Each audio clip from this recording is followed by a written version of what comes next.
अब देखो यहाँ पर पहला केस हम लोग स्टडी करने जा रहे हैं कि जब रिड्यूस NaDH2 एंटर करता है इलेक्ट्रॉन ट्रांसपोर्ट सिस्टम या चेन में, तो मैंने क्या बताया था कि रिड्यूस NaDH2 कहाँ बना है, मैट्रिक्स ऑफ द माइटोकॉन्ड्रिया में बना है, और हम लोग बोलेंगे साइटोप्लाज्म में भी बना है। मैंने बताया था ग्लाइकोलाइसिस के टाइम पे बना था, और मैट्रिक्स ऑफ द माइटोकॉन्ड्रिया में लिंक रिएक्शन के टाइम पे और क्रेब्स साइकिल के टाइम पे क्या बना है, रिड्यूस NaDH2 मॉलिक्यूल बना है। तो इसको मैं ऐसे लिख रहा हूँ, रिड्यूस NaDH2 मॉलिक्यूल।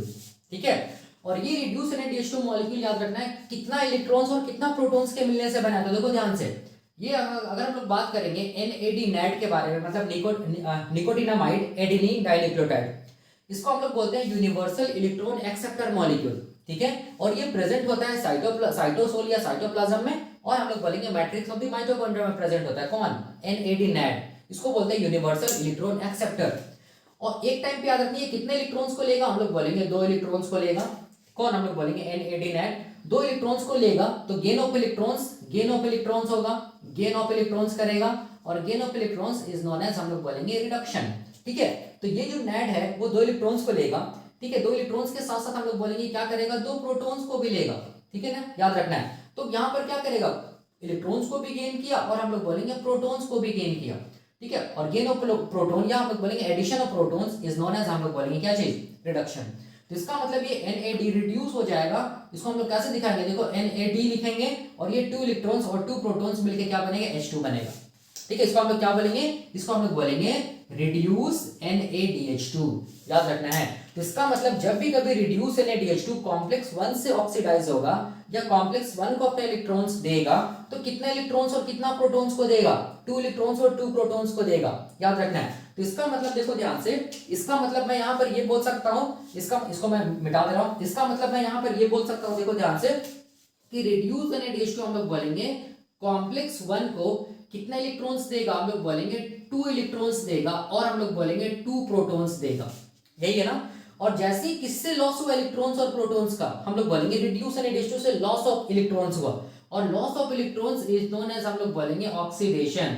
इसका मतलब हम लोग बोलेंगे reduce NaDH2 oxidises through complex 1। अब ये रिड्यूस NaDH2 किस में चेंज हो जाएगा, हम लोग बोलेंगे अपने ऑक्सीडाइज्ड या स्टेबल स्टेट में चेंज हो जाएगा, जिसको बोलेंगे NAD बोलेंगे। ठीक है, अब ये NAD फिर से जब क्रेब्स साइकिल चलेगा, या हम लोग बोलेंगे ये ग्लाइकोलाइसिस चलेगा, तो ये NAD फिर से हम लोग बोलेंगे इलेक्ट्रॉन्स को लेगा, प्रोटॉन्स को लेगा, और फिर से रिड्यूस हो जाएगा NaDH2 में। फिर से इलेक्ट्रॉन्स को किसको देगा, कॉम्प्लेक्स 1 को देगा। तो कितने इलेक्ट्रॉन्स को दिया है, 2 इलेक्ट्रॉन्स को दिया और 2 प्रोटॉन्स को दिया है। किसको दिया है, कॉम्प्लेक्स 1 को दिया। कॉम्प्लेक्स 1 में कौन सा मॉलिक्यूल इलेक्ट्रॉन्स और प्रोटॉन्स को एक्सेप्ट किया, हम लोग बोलेंगे फ्लेविन मोनोन्यूक्लियोटाइड, याद रखना है। अब ये फ्लेविन मोनोन्यूक्लियोटाइड जैसे इलेक्ट्रॉन्स को लेगा, देखो ध्यान से यहां पर देखो, ये फ्लेविन मोनोन्यूक्लियोटाइड, याद रखना है, फ्लेविन मोनोन्यूक्लियोटाइड जैसे ही 2 इलेक्ट्रॉन्स और हम लोग बोलेंगे 2 प्रोटॉन्स को लेगा, तो गेन ऑफ इलेक्ट्रॉन्स क्या होगा, हम लोग बोलेंगे रिड्यूस हो जाएगा, रिडक्शन। तो इसको हम लोग कैसे दिखाएंगे, FMNH2 के फॉर्म में दिखाएंगे। ठीक है, तो यहां पर मैं ये चीज यहां पर मैं नहीं दिखा रहा हूं। ठीक है, याद रखना है। तो यहां पर ये रिड्यूस हो जाएगा, किसमें, हम लोग बोलेंगे FMNH2 के फॉर्म में। ठीक है, इसका मतलब ये क्या चीज हम लोग बोलेंगे रिड्यूस फॉर्म हो गया। इसका मतलब ये क्या हो गया, अनस्टेबल हो गया। और कोई भी याद रखना मॉलिक्यूल अनस्टेबल नहीं रहना चाहेगा, तो ये क्या करेगा, हम लोग बोलेंगे FMNH2 क्या करेगा, इलेक्ट्रॉन्स को किसको दे देगा, आयरन सल्फर प्रोटीन को दे देगा। तो इसको मैं ऐसे दिखाऊं, देखो ध्यान से, इसको मैं ऐसे दिखा सकता हूं, FMN से इलेक्ट्रॉन्स कहां गया, इलेक्ट्रॉन्स और प्रोटॉन्स कहां गया, हम लोग बोलेंगे आयरन सल्फर प्रोटीन में गया। कितना इलेक्ट्रॉन्स कितना प्रोटॉन्स, 2 इलेक्ट्रॉन्स 2 प्रोटॉन्स। ठीक है, तो यहां पर देखो ध्यान से, कौन इलेक्ट्रॉन्स को गेन किया, आयरन सल्फर प्रोटीन इलेक्ट्रॉन्स को गेन किया। इसका मतलब आयरन सल्फर प्रोटीन क्या हो गया, रिड्यूस हो गया। क्यों, क्योंकि gain of electrons is known as reduction. किससे इलेक्ट्रॉन्स निकला, हम लोग बोलेंगे FMN से इलेक्ट्रॉन्स जो लिया था, जो रिड्यूस था, वो अपने इलेक्ट्रॉन्स को किसको दे दिया, आयरन सल्फर प्रोटीन को। तो लॉस किससे हुआ इलेक्ट्रॉन्स का, हम लोग बोलेंगे FMN से लॉस ऑफ इलेक्ट्रॉन्स हुआ, और loss of electrons is known as oxidation. मतलब ये फिर से क्या हो गया, हम लोग बोलेंगे अपने स्टेबल स्टेट में आ गया। कौन, FMN, याद रखना है। ठीक है, अब देखो ध्यान से, उसी तरह यहां पर चलेगा, एक मॉलिक्यूल क्या करेगा, इलेक्ट्रॉन्स को लेगा, फिर दूसरा को देगा, फिर लेगा, फिर दूसरा को देगा, ऐसे चलेगा यहाँ पर। ठीक है, तो यहां पर देखो ध्यान से, और जिससे ले रहा है, देखो ध्यान से, जो इलेक्ट्रॉन्स को ले रहा है वो क्या हो जाएगा, रिड्यूस हो जाएगा, और जो इलेक्ट्रॉन्स को देगा तो वो क्या हो जाएगा, ऑक्सीडाइज हो जाएगा। ठीक है, अब यहां पर देखो ध्यान से, FES से कहां जाएगा इलेक्ट्रॉन्स, प्रोटॉन कहां जाएगा, हम लोग बोलेंगे दूसरा आयरन सल्फर प्रोटीन में जाएगा। देखो ध्यान से यहां पर, ठीक है, उससे फिर किस में जाएगा, हम लोग बोलेंगे ये वाला आयरन सल्फर प्रोटीन में जाएगा, 2 इलेक्ट्रॉन्स 2 प्रोटॉन। ठीक है, फिर कहां जाएगा, हम लोग बोलेंगे ये वाला आयरन सल्फर प्रोटीन में जाएगा, 2 इलेक्ट्रॉन्स और हम लोग बोलेंगे 2 प्रोटॉन्स। फिर कहां जाएगा, हम लोग बोलेंगे ये वाला आयरन सल्फर प्रोटीन में जाएगा 2 इलेक्ट्रॉन्स और 2 प्रोटॉन्स, ऐसे करके चलता है। ठीक है, इसका मतलब ध्यान से देखो, ये आयरन सल्फर प्रोटीन किससे इलेक्ट्रॉन्स को लिया, FMN से लिया। ठीक है, और ये क्या हो गया, रिड्यूस हो गया, मतलब अनस्टेबल हो गया। तो ये अनस्टेबल रहने नहीं चाहेगा, ये क्या करेगा, इलेक्ट्रॉन्स को किसको दे देगा, बगल वाले आयरन सल्फर प्रोटीन को, और ये क्या हो जाएगा, ऑक्सीडाइज हो जाएगा, किसको रिड्यूस कर देगा, FeS को रिड्यूस कर देगा। ठीक है, तो अब देखो ध्यान से, अब यहाँ पर ऐसी करके इलेक्ट्रॉन्स का क्या होगा, आप लोग बोलेंगे कॉम्प्लेक्स 1 में क्या होगा, इलेक्ट्रॉन्स का ट्रांसपोर्ट होगा, फ्लो होगा, ये मैंने बताया था। अब देखो यहाँ पर समझना है, अब यहाँ पर ये समझना है कि मैंने क्या बताया था कि कॉम्प्लेक्स 1 का रिडक्शन पोटेंशियल जो होता है ना, रिडक्शन पोटेंशियल जो होता है वो सबसे ज्यादा होता है, किसका हम लोग बोलेंगे, कॉम्प्लेक्स 1 का जो रिडक्शन पोटेंशियल होता है वो कॉम्प्लेक्स 1 का जो रिडक्शन पोटेंशियल होता है वो सबसे कम होता है। ठीक है, रिडक्शन पोटेंशियल को मैं कैसे दिखा रहा हूँ, रिडक्शन पोटेंशियल को मैं दिखा रहा हूँ आरपी लिख रहा हूँ, आरपी का मतलब हो गया रिडक्शन पोटेंशियल सबसे कम होगा। अब क्वेश्चन आता है ये रिडक्शन पोटेंशियल का क्या मतलब है, देखो ध्यान से, देखो यहाँ पर रिडक्शन और पोटेंशियल दो वर्ड यहाँ पर दो वर्ड के मिलने से बना है रिडक्शन पोटेंशियल। तो रिडक्शन का मतलब क्या होगा, रिडक्शन का मतलब हो गया गेन ऑफ इलेक्ट्रॉन्स, मतलब इलेक्ट्रॉन्स को लेना, और पोटेंशियल का मतलब क्या चाहिए हो गया, हम लोग बोलेंगे टेंडेंसी। तो हम लोग क्या बोल सकते हैं कि अगर कोई भी मॉलिक्यूल है, ठीक है, अगर उसका टेंडेंसी इलेक्ट्रॉन्स को लेने का है, अगर वो बहुत कम है, तो उसको हम लोग क्या बोलेंगे, उसको हम लोग बोलेंगे कि रिडक्शन पोटेंशियल उस मॉलिक्यूल का बहुत कम है। फॉर एग्जांपल, जैसे देखो ध्यान से, यहाँ पर हम लोग बोलेंगे कॉम्प्लेक्स 1 का क्या चीज है, रिडक्शन पोटेंशियल बहुत कम है। इसका मतलब कॉम्प्लेक्स 1 क्या करेगा, आप लोग बोलेंगे कॉम्प्लेक्स 1 क्या करेगा, इलेक्ट्रॉन्स को जो गेन करेगा ना, किससे, रिड्यूस NaDH2 से, वो क्या करेगा, हम लोग बोलेंगे कॉम्प्लेक्स 1 इलेक्ट्रॉन्स को जो लेगा रिड्यूस NaDH2 से, तो वो जो टेंडेंसी होगा लेने का इलेक्ट्रॉन्स, वो क्या होगा, हम लोग बोलेंगे कॉम्प्लेक्स 1 का बहुत कम होगा। इसीलिए हम लोग इसको क्या बोल रहे हैं कि इसका जो रिडक्शन पोटेंशियल होता है कॉम्प्लेक्स 1 का वो बहुत कम होता है, याद रखना। अब क्वेश्चन आता है क्यों कम होता है, कम इसीलिए होता है क्योंकि यहाँ पर जो इलेक्ट्रॉन्स होता है ना, जो रिड्यूस NaDH2 से जो इलेक्ट्रॉन्स निकल रहा है ना, वो इलेक्ट्रॉन्स के पास बहुत ज्यादा एनर्जी होता है, एकदम हाई एनर्जी होता है। ठीक है, तो रिड्यूस NaDH2 से जो इलेक्ट्रॉन्स निकल रहा है वो बहुत ज्यादा एनर्जी लेकर निकलता है, उसके पास, वो इलेक्ट्रॉन्स के पास इतना ज्यादा एनर्जी होता है कि वो कॉम्प्लेक्स 1 के पास जाना नहीं चाहता क्योंकि ज्यादा एनर्जी है। ठीक है, इसीलिए कॉम्प्लेक्स 1 के पास क्या होता है, हम लोग बोलेंगे जो इलेक्ट्रॉन्स का लेने का जो टेंडेंसी होता है ना, इलेक्ट्रॉन्स को गेन करने का जो एफिनिटी होता है ना, कॉम्प्लेक्स 1 का वो कम होता है। क्यों, क्योंकि उस टाइम में इलेक्ट्रॉन्स का जो एनर्जी होता है वो सबसे ज्यादा होता है, याद रखना है। और जैसे जैसे इलेक्ट्रॉन्स, हम लोग बोलेंगे इलेक्ट्रॉन ट्रांसपोर्ट चेन में मूव करता चला जाएगा, वैसे वैसे इलेक्ट्रॉन्स अपना एनर्जी को खोता चला जाएगा या लूज करता चला जाएगा, और जैसे जैसे इलेक्ट्रॉन्स का एनर्जी कम होता चला जाएगा, वैसे वैसे रिडक्शन पोटेंशियल क्या होता चला जाएगा, बढ़ता चला जाएगा। इसका मतलब हम लोग क्या बोल सकते हैं, इसका मतलब हम लोग ये बोल सकते हैं कि जो एनर्जी होता है ना, वो इनवर्सली प्रोपोर्शनल होता है, हम लोग बोलेंगे रिडक्शन पोटेंशियल का, या हम लोग बोलेंगे रिडक्शन पोटेंशियल का हम लोग बोलेंगे it is inversely proportional to energy, मतलब जितना ज्यादा रिडक्शन पोटेंशियल उतना कम एनर्जी, या हम लोग बोलेंगे जितना कम क्या बोलते हैं ये जितना कम एनर्जी उतना ज्यादा क्या चाहिए, रिडक्शन पोटेंशियल। ठीक है, तो इसका मतलब यहाँ पर जो इलेक्ट्रॉन्स है उसका एनर्जी इतना ज्यादा है कि वो कॉम्प्लेक्स 1 के पास जाना ही नहीं चाहेगा। इसका मतलब कॉम्प्लेक्स 1 के पास जो इलेक्ट्रॉन्स को जो लेने का जो टेंडेंसी होगा ना, वो बहुत कम होगा। क्यों, क्योंकि इलेक्ट्रॉन्स के पास बहुत ज्यादा एनर्जी है, वो जाना नहीं चाहेगा। इसीलिए हम लोग बोलेंगे रिडक्शन पोटेंशियल इसका क्या होता है, कम होता है। तो रिडक्शन पोटेंशियल का मतलब डेफिनेशन क्या हो जाएगा कि रिडक्शन पोटेंशियल हम लोग बोलेंगे टेंडेंसी टू गेन इलेक्ट्रॉन्स। ठीक है, उसको बोलेंगे रिडक्शन पोटेंशियल, क्योंकि पोटेंशियल का मतलब होगा टेंडेंसी और रिडक्शन का मतलब होगा गेन ऑफ इलेक्ट्रॉन्स। मतलब कोई भी मॉलिक्यूल से अगर हम लोग बोलेंगे इलेक्ट्रॉन्स को गेन करने का जो टेंडेंसी है उसको ही हम लोग बोलेंगे रिडक्शन पोटेंशियल। अगर वो कम है तो हम लोग क्या बोलेंगे कि रिडक्शन पोटेंशियल उस मॉलिक्यूल का बहुत कम है, मतलब वो मॉलिक्यूल इलेक्ट्रॉन्स को ले तो रहा है लेकिन हम लोग बोलेंगे बहुत मुश्किल से ले रहा है। ठीक है, और क्यों यहाँ पर ऐसा हो रहा है, क्योंकि इलेक्ट्रॉन्स जाना नहीं चाह रहा है। क्यों, क्योंकि इलेक्ट्रॉन्स बहुत ज्यादा यहाँ पर हम लोग जानते हैं कि इलेक्ट्रॉन्स का जो एनर्जी होगा यहाँ पर वो बहुत ज्यादा होता है, और अगर ज्यादा एनर्जी होगा तो इलेक्ट्रॉन्स जाना नहीं चाहेगा कॉम्प्लेक्स 1 के पास। ठीक है, याद रखना है। इसीलिए कॉम्प्लेक्स 1 का जो रिडक्शन पोटेंशियल होता है वो क्या होगा, सबसे कम होता है। और मैंने ये भी बताया कि जैसे जैसे इलेक्ट्रॉन्स मूव करेगा ना इलेक्ट्रॉन ट्रांसपोर्ट चेन में, वैसे वैसे हम लोग बोलेंगे इलेक्ट्रॉन्स का एनर्जी खत्म होता चला जाएगा, इलेक्ट्रॉन्स एनर्जी को लूज करते चला जाएगा, वैसे वैसे रिडक्शन पोटेंशियल क्या होगा, बढ़ता चला जाएगा। इसीलिए देखो ध्यान से कि सबसे ज्यादा रिडक्शन पोटेंशियल किसका होता है, कॉम्प्लेक्स 4 का सबसे ज्यादा रिडक्शन पोटेंशियल होता है। क्यों, क्योंकि देखो ध्यान से ये इलेक्ट्रॉन जैसे जैसे फ्लो करता चला जाएगा इलेक्ट्रॉन ट्रांसपोर्ट चेन में, तो यहाँ तक पहुंचते पहुंचते उस इलेक्ट्रॉन्स का जो एनर्जी होगा ना, वो एनर्जी बिल्कुल कम हो जाएगा। अगर कम हो जाएगा वो एनर्जी इलेक्ट्रॉन्स का, तो इलेक्ट्रॉन्स फिर आसानी से कॉम्प्लेक्स 4 के पास चला जाएगा। मतलब कॉम्प्लेक्स 4 आसानी से क्या करेगा, इलेक्ट्रॉन्स को गेन कर लेगा। मतलब कॉम्प्लेक्स 4 के पास जो टेंडेंसी होगा इलेक्ट्रॉन्स को गेन करने का वो बहुत ज्यादा हो जाएगा। क्यों, क्योंकि इलेक्ट्रॉन्स के पास एनर्जी बचा ही नहीं, तो आसानी से इलेक्ट्रॉन्स कहाँ चला जाएगा, कॉम्प्लेक्स 4 के पास चला जाएगा, याद रखना है। ठीक है, तो ये चीज को याद रखना, ये रिलेशनशिप को याद रखना, reduction potential is inversely proportional to energy, या energy is inversely proportional to reduction potential. और रिडक्शन पोटेंशियल क्या होता है ये मैंने अभी बताया, ठीक है। अब यहाँ पर देखो इलेक्ट्रॉन्स कहाँ गया है, हम लोग बोलेंगे कॉम्प्लेक्स 1 से। अब ध्यान से देखो, इलेक्ट्रॉन्स प्रोटॉन्स जब कॉम्प्लेक्स 1 से, अब ये इलेक्ट्रॉन्स कहाँ जाएगा, तो ये इलेक्ट्रॉन्स जाएगा, हम लोग बोलेंगे ये मॉलिक्यूल में। और इस मॉलिक्यूल का नाम क्या चीज है, इस मॉलिक्यूल का नाम है यूबिक्विनोन मॉलिक्यूल। ये यूबिक्विनोन मॉलिक्यूल कितने इलेक्ट्रॉन्स को लेगा, 2 इलेक्ट्रॉन्स को लेगा और 2 प्रोटॉन्स को लेगा। कौन, ये यूबिक्विनोन मॉलिक्यूल। और जैसे ये यूबिक्विनोन मॉलिक्यूल 2 इलेक्ट्रॉन्स और 2 प्रोटॉन्स को लेगा, तो देखो ध्यान से, ये यूबिक्विनोन मॉलिक्यूल है ना, ये कितने इलेक्ट्रॉन्स को लिया, 2 इलेक्ट्रॉन्स को लिया, और कितना प्रोटॉन्स को लिया, 2 प्रोटॉन्स को लिया। देख सकते हैं, यही है ना कॉन्सेप्ट। तो यहाँ पर क्या हुआ, गेन ऑफ इलेक्ट्रॉन्स हुआ, कौन, किसमें, यूबिक्विनोन में।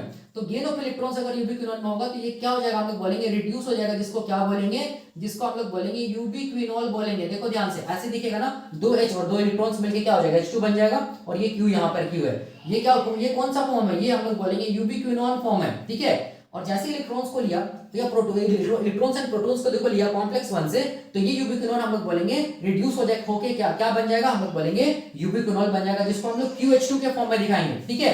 तो यहाँ पर ये QH2 को देखो मैं ऐसे दिखा रहा हूँ, यहाँ पर इसको मैं ऐसे लिख रहा हूँ QH2। इसका मतलब ये क्या हो गया, ये जो यूबिक्विनोन मॉलिक्यूल है वो किससे इलेक्ट्रॉन्स को ले लिया, कॉम्प्लेक्स 1 से इलेक्ट्रॉन्स को ले लिया। कितने इलेक्ट्रॉन्स को लिया, याद रखना 2 इलेक्ट्रॉन्स को लेगा। कितना प्रोटॉन्स को लेगा, 2 प्रोटॉन्स को लेगा, ठीक है।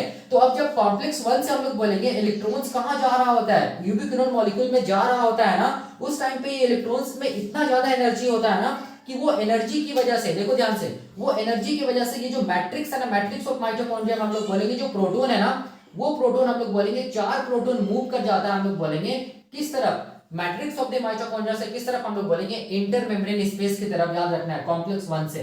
और ये किस लिए हो रहा है, हम लोग बोलेंगे ये इसीलिए हो रहा है क्योंकि ये जो इलेक्ट्रॉन्स है ना, जब ये इलेक्ट्रॉन्स कॉम्प्लेक्स 1 से, कॉम्प्लेक्स 1 का जो आयरन सल्फर प्रोटीन है उससे जब यूबिक्विनोन मॉलिक्यूल में जा रहा होता है, तो इतना ज्यादा हाई एनर्जी पार्टिकल्स होता है ना ये इलेक्ट्रॉन्स, तो वो इलेक्ट्रॉन्स की एनर्जी की वजह से हम लोग बोलेंगे 4 प्रोटॉन, या हम लोग बोलेंगे 4H+ मूव कर जाता है मैट्रिक्स ऑफ द माइटोकॉन्ड्रिया से, कहां, हम लोग बोलेंगे इंटर मेम्ब्रेन स्पेस की तरफ। देख सकते हैं कॉम्प्लेक्स 1 से।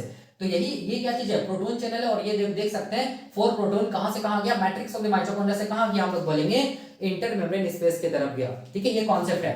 अब देखो, अब मैंने क्या बताया था कि जब रिड्यूस NADH2 कॉम्प्लेक्स 1 के साथ ऑक्सीडाइज होता है तो उस टाइम पे कॉम्प्लेक्स 2 का कॉन्सेप्ट नहीं आता है, ठीक है। क्योंकि कॉम्प्लेक्स 2 का कॉन्सेप्ट तब आएगा जब रिड्यूस FADH2 कॉम्प्लेक्स 2 को अपने इलेक्ट्रॉन्स देगा।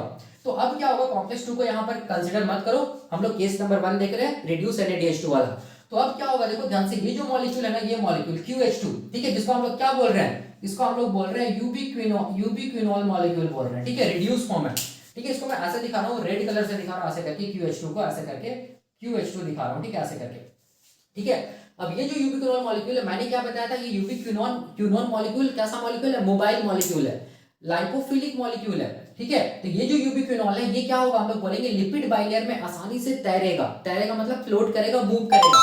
और ये इलेक्ट्रॉन्स को कॉम्प्लेक्स 1 से, देखो ध्यान से, लेते कॉम्प्लेक्स 2 के पीछे तरफ से ये मूव करते देखो ध्यान से, मैं ऐसे दिखा रहा हूं, डॉट डॉट डॉट का मतलब कॉम्प्लेक्स 2 के पीछे तरफ से लिपिड बाइलेयर में inter membrane of the mitochondria में ये मूव करते कहां पहुंच जाएगा, हम लोग बोलेंगे कहां पहुंच जाएगा, इलेक्ट्रॉन्स को लेके हम लोग बोलेंगे ये यूबिक्विनोल पहुंच जाएगा कॉम्प्लेक्स 3 के पास पहुंच जाएगा। अब ध्यान से देखो, कॉम्प्लेक्स 3 के पास यहाँ पर 2 बाइंडिंग साइट है, देखो ध्यान से, एक को बोलेंगे यहाँ पर इसको हम लोग बोलेंगे QN, यहाँ पर इसको बोलेंगे QP, ठीक है। अब ध्यान से देखो, अब यहाँ पर समझना है, यहाँ पर हम लोग बोलेंगे ये जो यूबिक्विनोल मॉलिक्यूल है ना, इसके पास 2 इलेक्ट्रॉन्स 2 प्रोटॉन्स है।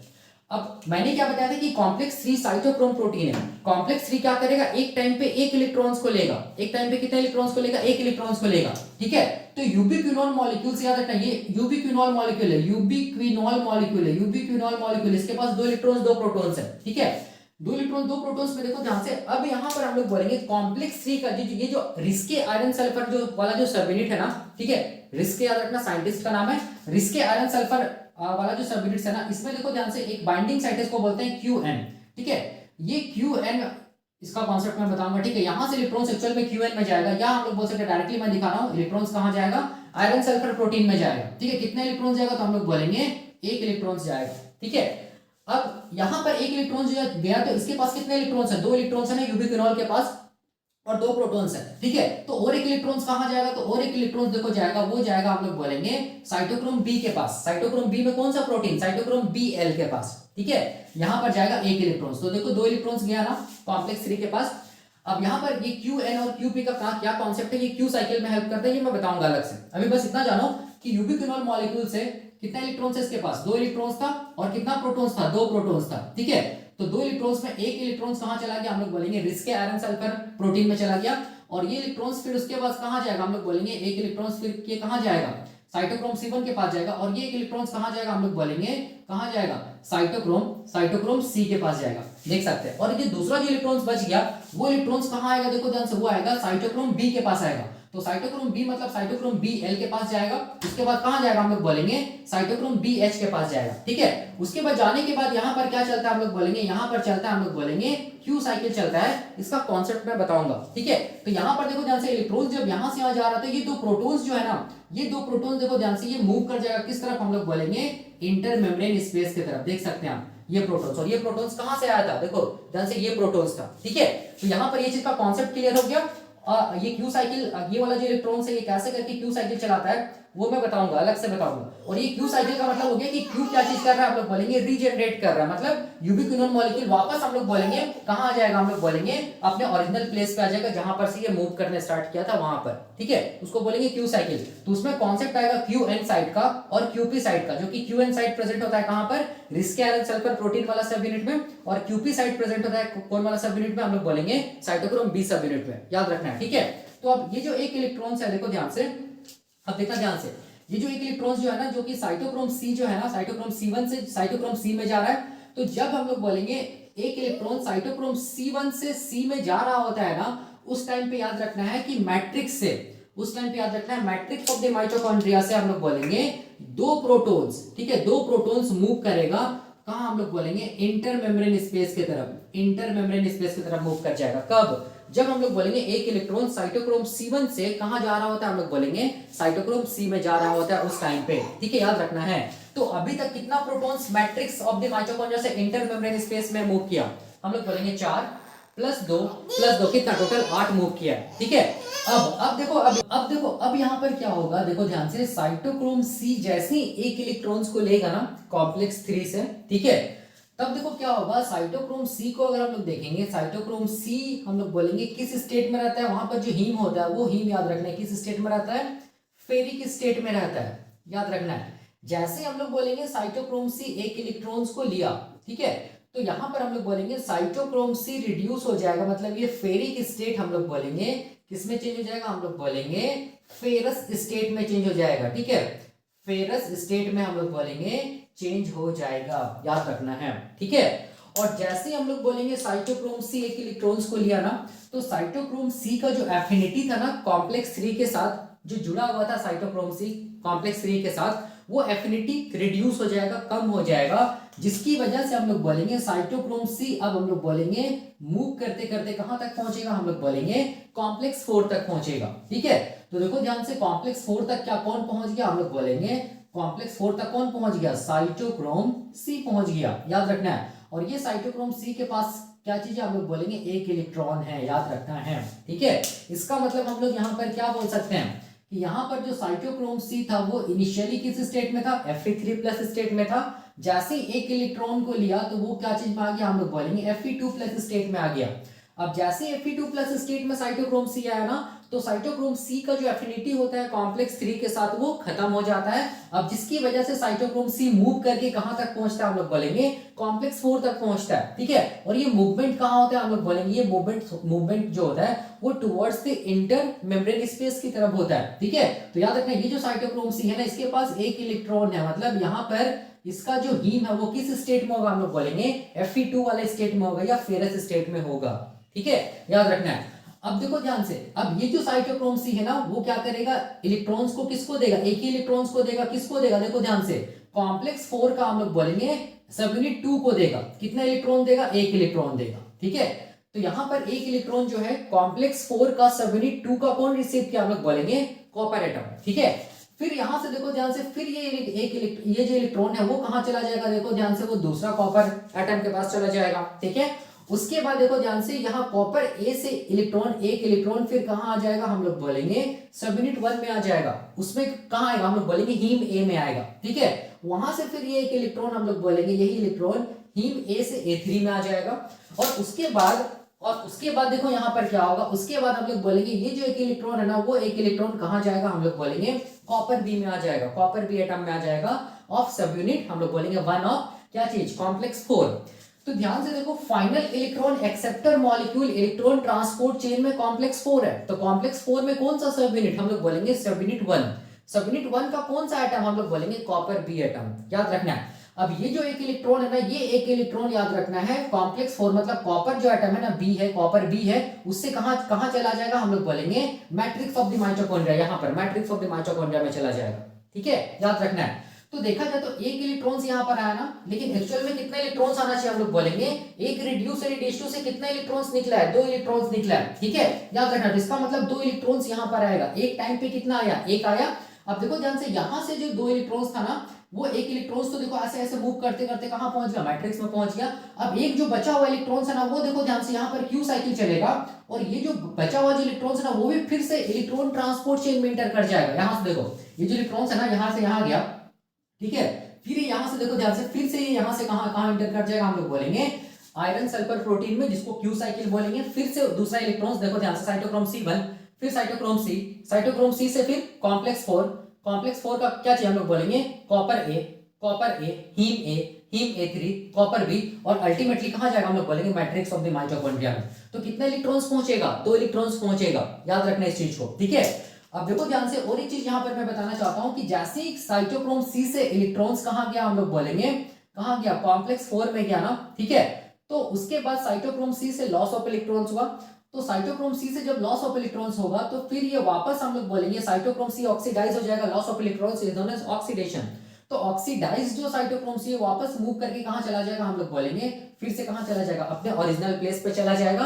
और ये जो दूसरा जो इलेक्ट्रॉन जो यहां पर गया है ना, देखो ध्यान से, 2 इलेक्ट्रॉन था, एक तो चला गया, और जो दूसरा जो इलेक्ट्रॉन है वो फिर से क्यू साइकिल होते हुए फिर से इसी पाथवे के थ्रू साइटोक्रोम C से देखो ध्यान से होते होते अल्टीमेटली कहां आएगा, हम लोग बोलेंगे मैट्रिक्स ऑफ द माइटोकॉन्ड्रिया में आएगा। तो हम लोग क्या बोल सकते हैं कि मैट्रिक्स ऑफ द माइटोकॉन्ड्रिया में कितने इलेक्ट्रॉन्स आया, 2 इलेक्ट्रॉन्स आया, ठीक है, याद रखना है। अब देखो ध्यान से, याद रखना है, जब हम लोग बोलेंगे, देखो ध्यान से, जब हम लोग बोलेंगे यहां पर कॉम्प्लेक्स 4 से इलेक्ट्रॉन्स कहां आ रहा होता है, हम लोग बोलेंगे मैट्रिक्स में आ रहा होता है ना, या हम लोग बोल सकते हैं कि कॉम्प्लेक्स 4 के कॉपर बी एटम से जब electrons matrix of the mitochondria में आ रहा होता है ना, उस टाइम पे याद रखना है कि मैट्रिक्स ऑफ द माइटोकॉन्ड्रिया से हम लोग बोलेंगे 2 प्रोटॉन फिर से मूव कर जाएगा, हम लोग बोलेंगे कहां, इंटर मेम्ब्रेन स्पेस की तरफ, याद रखना है। फिर से 2 प्रोटॉन्स कहां से कहां मूव करेगा, माइटोकॉन्ड्रियल मैट्रिक्स से हम लोग बोलेंगे इंटर मेम्ब्रेन स्पेस की तरफ मूव कर जाएगा, इस चीज को याद रखना है, ठीक है। तो अब ये जो 2 इलेक्ट्रॉन्स जो आया, उस इलेक्ट्रॉन्स का क्या होगा, तो वो इलेक्ट्रॉन्स देखो ध्यान से, वो इलेक्ट्रॉन्स हम लोग बोलेंगे क्या होगा, देखो ध्यान से, ये 2 प्रोटॉन जो है ना, ये मैट्रिक्स का प्रोटॉन है, माइटोकॉन्ड्रिया मैट्रिक्स का प्रोटॉन है। और ये देखो ऑक्सीजन को हम लोग ऐसे भी तो लिख सकते हैं ना, ऐसे करके हाफ O2 का मतलब देखो यहाँ पर कट जाएगा 2 क्या बचेगा, एक ऑक्सीजन एटम बचेगा, ठीक है। अब ये दोनों जब कंबाइन करें तो क्या बनेगा, H2 बनेगा, और ये वाला O देखो यहाँ पर ये O है, इसको हम लोग क्या बोलेंगे, इसको हम लोग बोलेंगे मेटाबॉलिक वाटर बोलेंगे। और ये मेटाबॉलिक वाटर का काम क्या चीज है, ये मेटाबॉलिक वाटर वैसा वाटर होता है जो हम लोग बोलेंगे मेटाबॉलिज्म के टाइम पे बनता है। एक्चुअल में मेटाबॉलिज्म का मतलब हो गया कि ग्लाइकोलाइसिस के टाइम पे, ठीक है, लिंक रिएक्शन के टाइम पे, क्रेब साइकिल के टाइम पे, ये सब सारा का सारा मेटाबॉलिक रिएक्शंस है। इस टाइम्स पे क्या निकला, हम लोग बोलेंगे इलेक्ट्रॉन्स निकला। वो इलेक्ट्रॉन्स को कौन रिसीव किया है, रिड्यूस, वो इलेक्ट्रॉन्स को रिसीव किया NAD नेट, और हम लोग बोलेंगे FAD फैट। नेट रिसीव करके क्या चीज में चेंज हो गया, रिड्यूस NADH2 में, फैट रिसीव करके क्या चीज में चेंज हो गया, हम लोग बोलेंगे FADH2 में चेंज हो गया है, ठीक है। तो वो इलेक्ट्रॉन्स देखो अल्टीमेटली हम लोग बोलेंगे कहां पर आया, अल्टीमेटली ये इलेक्ट्रॉन्स का क्या चीज का फॉर्मेशन कर रहा है, हम लोग बोलेंगे वाटर का फॉर्मेशन कर रहा है, इसीलिए इसको बोलते हैं मेटाबॉलिक वाटर। क्योंकि ये जो इलेक्ट्रॉन्स का जो पार्ट है ना, या इलेक्ट्रॉन्स जो लॉस हुआ है, वो हम लोग बोलेंगे मेटाबॉलिक पाथवे के टाइम पे हुआ, जैसे ग्लाइकोलाइसिस, या हम लोग बोलेंगे लिंक रिएक्शन, क्रेब साइकिल, उस टाइम पे, ठीक है। तो ये मेटाबॉलिक वाटर का क्या सिग्निफिकेंस है, ये मेटाबॉलिक वाटर का ये सिग्निफिकेंस है कि ये सेल में हम लोग बोलेंगे, सेल के अंदर ये क्या करता है, हम लोग बोलेंगे सेल के अंदर फ्लूइडिटी को मेंटेन करता है, या हम लोग बोलेंगे हाइड्रेशन को मेंटेन करता है, याद रखना है। सेल का जो हाइड्रेशन है उसको मेंटेन कौन करता है, हम लोग बोलेंगे मेटाबॉलिक वाटर। और ये बनना चाहिए, ये इसीलिए भी बनना चाहिए क्योंकि जितना भी एंजाइम्स होता है ना वो एंजाइम्स याद रखना है, ठीक है। या हम लोग बोलेंगे जो भी मेटाबॉलिक एक्टिविटीज होता है ना सेल के अंदर, चाहे वो माइटोकॉन्ड्रिया के अंदर हो चाहे वो सेल के साइटोप्लाज्म में हो, याद रखना उसके लिए क्या चाहिए, हम लोग बोलेंगे उसके लिए चाहिए क्या चीज, वाटर चाहिए, ठीक है। याद रखना है इस चीज को। तो ये मेटाबॉलिक वाटर का काम क्या है, it maintains the fluidity of cell, या हम लोग बोल सकते हैं it maintains the hydration of the cell, ठीक है। याद रखना ये मेटाबॉलिक वाटर का फंक्शन है। अब यहाँ पर कैसे करके, यहाँ पर देखो ध्यान से कैसे करके आप लोग बोलेंगे मेटाबॉलिक वाटर बना, ये मैंने बताया था, अब प्रीवियस लेक्चर देखना, ठीक है। अब यहाँ पर देखो, अब ध्यान से देखना यहाँ पर जो मैं बताने जा रहा हूँ, देखो ध्यान से। अब यहाँ पर मैं ये चीज बताने जा रहा हूँ कि यहाँ पर देखो एक रिड्यूस NaDH2 से, याद रखना एक रिड्यूस NaDH2 से, एक रिड्यूस NaDH2 से कितना मॉलिक्यूल ऑफ मेटाबॉलिक वाटर बना, हम लोग बोलेंगे एक रिड्यूस NaDH2 जब कॉम्प्लेक्स 1 के थ्रू ऑक्सीडाइज हुआ या जब कॉम्प्लेक्स 1 को अपने इलेक्ट्रॉन्स दिया तो उससे याद रखना है एक मॉलिक्यूल ऑफ मेटाबॉलिक वाटर बना, आप देख सकते हैं, ठीक है। एक मॉलिक्यूल ऑफ मेटाबॉलिक वाटर बना, हमेशा याद रखना। मैंने बताया था प्रीवियस लेक्चर में अगर 2 मॉलिक्यूल ऑफ रिड्यूस NaDH2 रहता तो कितना मॉलिक्यूल ऑफ मेटाबॉलिक वाटर बनता, 2 मॉलिक्यूल्स ऑफ मेटाबॉलिक वाटर बनता। 3 मॉलिक्यूल ऑफ अगर रिड्यूस NaDH2 रहता तो 3 मॉलिक्यूल ऑफ मेटाबॉलिक वाटर बनता, ऐसे ही चलता चला जाता है, ठीक है। अब यहाँ पर देखो ध्यान से समझना है, यहाँ पर थोड़ा सा इसको सुधार लेना। यहाँ पर कॉम्प्लेक्स 3 में ये जो साइट है ना इसको QP साइट बोलते हैं और ये जो साइट है ना इसको QN साइट बोलते हैं, ठीक है। इसको थोड़ा सा करेक्शन कर लेना, ये Q साइकिल में मैं बताऊंगा, अलग से मैं बताऊंगा। अब देखो अब यहाँ पर मैंने क्या बताया था, यहाँ पर मैंने ये बताया था कि जैसे जैसे हम लोग इलेक्ट्रॉन ट्रांसपोर्ट चेन में आगे बढ़ते चले जाएंगे वैसे वैसे क्या होता है, देखो ध्यान से, वैसे वैसे क्या होता है हम लोग बोलेंगे, वैसे वैसे हम लोग बोलेंगे जो रिडक्शन पोटेंशियल जो होता है ना, रिडक्शन पोटेंशियल जो होता है ना किसका, रिडक्शन पोटेंशियल जो होता है ना किसका, हम लोग बोलेंगे components of electron transport chain का, या कॉम्प्लेक्स 1 कॉम्प्लेक्स 2 कॉम्प्लेक्स 3 कॉम्प्लेक्स 4, वो रिडक्शन पोटेंशियल क्या क्या होता चला जाता है, हम लोग बोलेंगे वो रिडक्शन पोटेंशियल हम लोग बोलेंगे क्या क्या होता चला जाता है, इंक्रीज होता चला जाता है, याद रखना है। इसका मतलब कॉम्प्लेक्स 1 के पास सबसे कम हम लोग बोलेंगे रिडक्शन पोटेंशियल होगा, क्यों, बिकॉज ऑफ दी हम लोग बोलेंगे high amount of energy of the electrons. और कॉम्प्लेक्स 4 के पास हम लोग बोलेंगे क्या होगा, हम लोग बोलेंगे सबसे ज्यादा क्या होगा, हम लोग बोलेंगे रिडक्शन पोटेंशियल होगा, क्यों, क्योंकि यहाँ पर इलेक्ट्रॉन्स अपना एनर्जी को खोता चला जाता है, लूज करते चला जाता है, इसीलिए ये कॉम्प्लेक्स 4 आसानी से हम लोग बोलेंगे इलेक्ट्रॉन को गेन कर पाता है या एक्सेप्ट कर पाता है, ठीक है, याद रखना है। और मैंने बताया था एनर्जी और रिडक्शन पोटेंशियल का रिलेशनशिप, याद रखना है। यहाँ पर एनर्जी बहुत ज्यादा होगा, जैसे जैसे इलेक्ट्रॉन्स मूव करते चला जाएगा वैसे वैसे एनर्जी को इलेक्ट्रॉन्स लूज करते चला जाएगा, ठीक है। तो दोनों इनवर्सली प्रोपोर्शनल होता है, रिडक्शन पोटेंशियल और हम लोग बोलेंगे एनर्जी ऑफ द इलेक्ट्रॉन्स, याद रखना इस चीज को, ठीक है। और इलेक्ट्रॉन्स का फ्लो याद रखना है कॉम्प्लेक्स 1 से कॉम्प्लेक्स 4 की तरफ होता है, ना कि रिवर्स होता है, कॉम्प्लेक्स 4 से कॉम्प्लेक्स 1। ऐसा इसीलिए होता है क्योंकि यहाँ पर रिडक्शन पोटेंशियल काम करता है। रिडक्शन पोटेंशियल याद रखना है, जिसका सबसे कम होगा वही क्या करेगा, सबसे पहले इलेक्ट्रॉन्स को लेगा और किस तरफ भेजेगा, उस तरफ इलेक्ट्रॉन्स को भेजेगा जिधर रिडक्शन पोटेंशियल क्या होगा, ज्यादा होगा। इसीलिए हम लोग बोलते हैं कि जो इलेक्ट्रॉन्स का फ्लो होता है ना वो कॉम्प्लेक्स 1 से ऐसे करके जाता है, ठीक है, कॉम्प्लेक्स 1, फिर यूबिक्विनोन, फिर कॉम्प्लेक्स 3, फिर कॉम्प्लेक्स 4 और अल्टीमेटली हम लोग बोलेंगे क्या चीज, हम लोग बोलेंगे ऑक्सीजन, ठीक है, याद रखना इस चीज को, ठीक है ना। तो हम लोग क्या बोलेंगे, हम लोग बोलेंगे कि फाइनल इलेक्ट्रॉन एक्सेप्टर मॉलिक्यूल कौन है, ऑक्सीजन है, जो कि प्रेजेंट होता है मैट्रिक्स ऑफ द माइटोकॉन्ड्रिया में। कहां से आया, एरोबिक रेस्पिरेशन से आया, जो हम लोग सांस ले रहे हैं वही ऑक्सीजन कहां तक आया, हम लोग बोलेंगे मैट्रिक्स ऑफ द माइटोकॉन्ड्रिया तक पहुंचा। लेकिन अगर क्वेश्चन पूछेगा इलेक्ट्रॉन ट्रांसपोर्ट चेन में फाइनल इलेक्ट्रॉन एक्सेप्टर मॉलिक्यूल कौन है, तो देखो ध्यान से, इलेक्ट्रॉन ट्रांसपोर्ट चेन में फाइनल इलेक्ट्रॉन एक्सेप्टर मॉलिक्यूल कौन है, कॉम्प्लेक्स 4। कॉम्प्लेक्स 4 में कौन सा हम लोग बोलेंगे, सब यूनिट 1। सब यूनिट 1 में कौन हम लोग बोलेंगे, कॉपर बी एटम, याद रखना इस चीज को, ठीक है।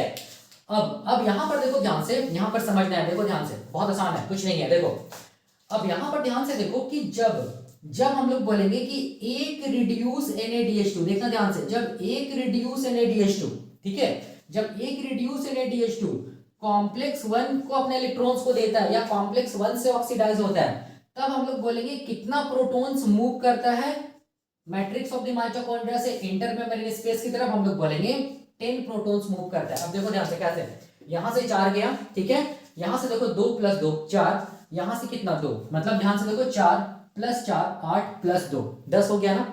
तो इसका मतलब याद रखना है कि जब एक molecule of reduce NaDH2 oxidise होता है कॉम्प्लेक्स 1 से, तो कितना मॉलिक्यूल कितना प्रोटॉन्स मूव करता है ये मैट्रिक्स ऑफ द माइटोकॉन्ड्रिया से इंटरमेम्ब्रेन स्पेस, हम लोग बोलेंगे 10 प्रोटॉन्स, ठीक है, याद रखना है। और ये जो प्रोटॉन्स देखो यहाँ पर यूबिक्विनोल में जो भी प्रोटॉन्स है ना, ये एक्चुअल में किसका हम लोग बोलेंगे, यही प्रोटॉन्स तो है ना रिड्यूस NADH2 में। तो ये प्रोटॉन्स कहाँ से आए, ये प्रोटॉन्स हम लोग बोलेंगे मैट्रिक्स ऑफ द माइटोकॉन्ड्रिया से ही तो आया ना।